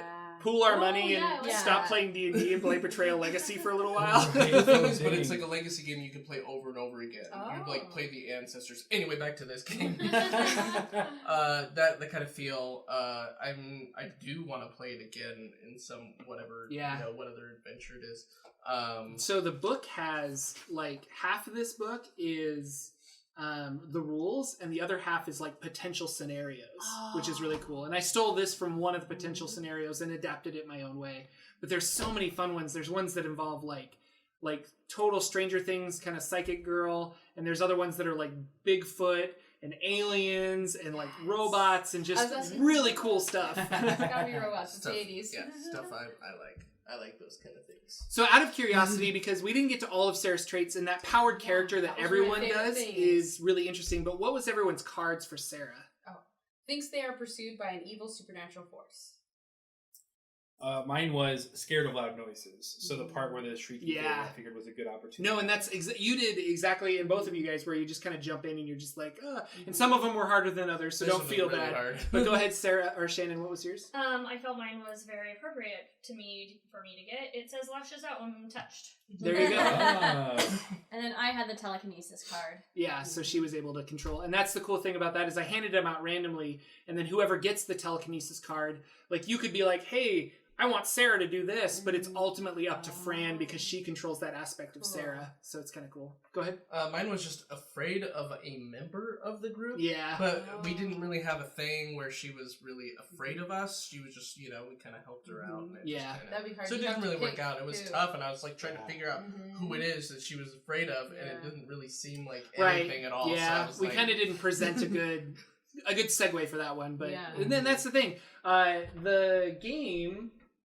So yeah, I bought these cards. So it's like a whole bunch of cards that come with it, and then I chose the ones that I wanted for Sarah. But you could like shuffle these and just hand them out randomly. I was going too. to ask cool. if this was random or if you would. No, I mark picked the things ones as because well. I'm like, I think this would be a good Sarah thing. Because again, I didn't really know the collaborative storytelling of this game as well. I didn't understand how it would work as much as a traditional D&D game. Like I'm used to D&D, but this one is very much like you guys contribute so much to the game that you kind of have to improv it as you go, which is really exciting for a dungeon master because you're just like, oh, I've got a general idea of this, but then that first hour where you guys were creating the world was like, oh, well, now we've got a relationship, and now I've got this, and I could play off of that, and so your dungeon master brain is just kind of going like crazy. So really fun though. My question is there, I know there's a way to randomly roll up characters in D&D. I would be interested in what kind of character I could Randomly roll. Yeah. Oh, I don't know about you know? randomly. Yeah. That would be pretty hard. Well, but, it needs to roll up some of these stats and then role play the connections and role play that other stuff too. I mean, I guess you could assign each of the strengths and flaws a number and literally roll them. Yeah. And then same with the type, the character And type. and there's even rules for like this is for new players to be like, here's your gimmick, like you're the funny sidekick, but there's ways to create your own if you want to, within the rules. And then on top of that, I don't have them. They're over there somewhere. No, I don't know where they are. But I have pre-made characters that I was tempted to do as well, where it's like, here's all of your strengths and flaws, and everything's pre-made for you, everything in your backpack, and you just hand those out. But I thought it'd be more fun for us to create characters in some way. This is kind of the middle ground. The easy way is here's your character pre-made. This one is you're half making a character, and then the other way is to fully make a character. So yeah, it was a good demo. I don't think I ever used any of my strengths or flaws, but I mean, we didn't really need to, but there are things that I put in my backpack that I never ended up bringing out or using that I created this like kind of story about why I have that. Yeah. Kind of like you have your trading cards, Yeah. your rocks. They will Things literally like not be that. handy for any purpose. And at going into all. my tragic backstory about my horrible Your father. It's awful. I had a So dark. I had a retractable baton, like one of those police ones, because my dad was a cop, and I took it from him. Oh, That nice. was cool. Yeah, so I wanted to have like some sort of weapon on me at the time, but then I found the knife in the kitchen, so that worked out. That was handy. So I wonder, like, how, I know Not to this be is, funny. this is great for one shots, but how would this work for an extended campaign? There's Yeah. rules for it, but they're loose rules. Like you kind of have to make it work. You And have to have you have to have a really good group of people and kind of figure out a longer running story. Yeah. I think, kind of like think about it like TV is the best way I can think of it. each Like episode. there's an episode that has a goal, but then there's a season that has a goal. Yeah. I think it's perfect for one shots. Yeah, like, I no, I like this agree. system a lot for one shots, and I can't imagine playing a more like past 3 or 4 Mhm. episodes. I can't really see myself playing this game. Yeah. But who knows? Maybe you could come with some year-long Kids on Bikes campaign. Like that could be really cool. I feel like if you were to write a campaign, it would hew a lot closer to like writing a season of television. Yeah. You would really have to approach it in Yeah. that respect. Mm-hmm. And I feel like there's a lot of games out there that sort of are basically begging you to do that. Like I think of Blades in the Dark. They very much like it's right there. They set up Blades to be that way as well. And even some of that stuff, like a lot of the Powered by the Apocalypse stuff, I feel like is that same way. Where like it would be, you wouldn't write it the same way you would write, I feel like a D&D campaign No. or something. So More like, of these maybe story-driven games yeah. are like that. Fate is another one where it's Yeah. like Fate's really good for a one-shot or this weird episodic long thing, you know. So kind of do Freak of the Week type stuff. Yeah, Monster of the Week is another great RPG that's exactly that. Yeah, So, yeah, totally. But anyway, thank you guys so much. This was Kids on Bikes. This was my regular D&D crew as I forced them to play through Kids on Bikes. Forced is not, they had a great time. So We don't never really gave say you our that. actual names. You never know who we are in real life. Thank you guys so much for listening, and thank you patrons on Patreon for like supporting this and just kind of being awesome people in general. I want to say thank you to you guys because you're getting the early access of this before I put it out on the internet around Halloween. Again, this was Jordan, the PH is silent, and I will see you all in the next episode of Kids on Bikes, which will be maybe never, but maybe sometime. Who knows? Take care, everybody. Happy Halloween. Yay!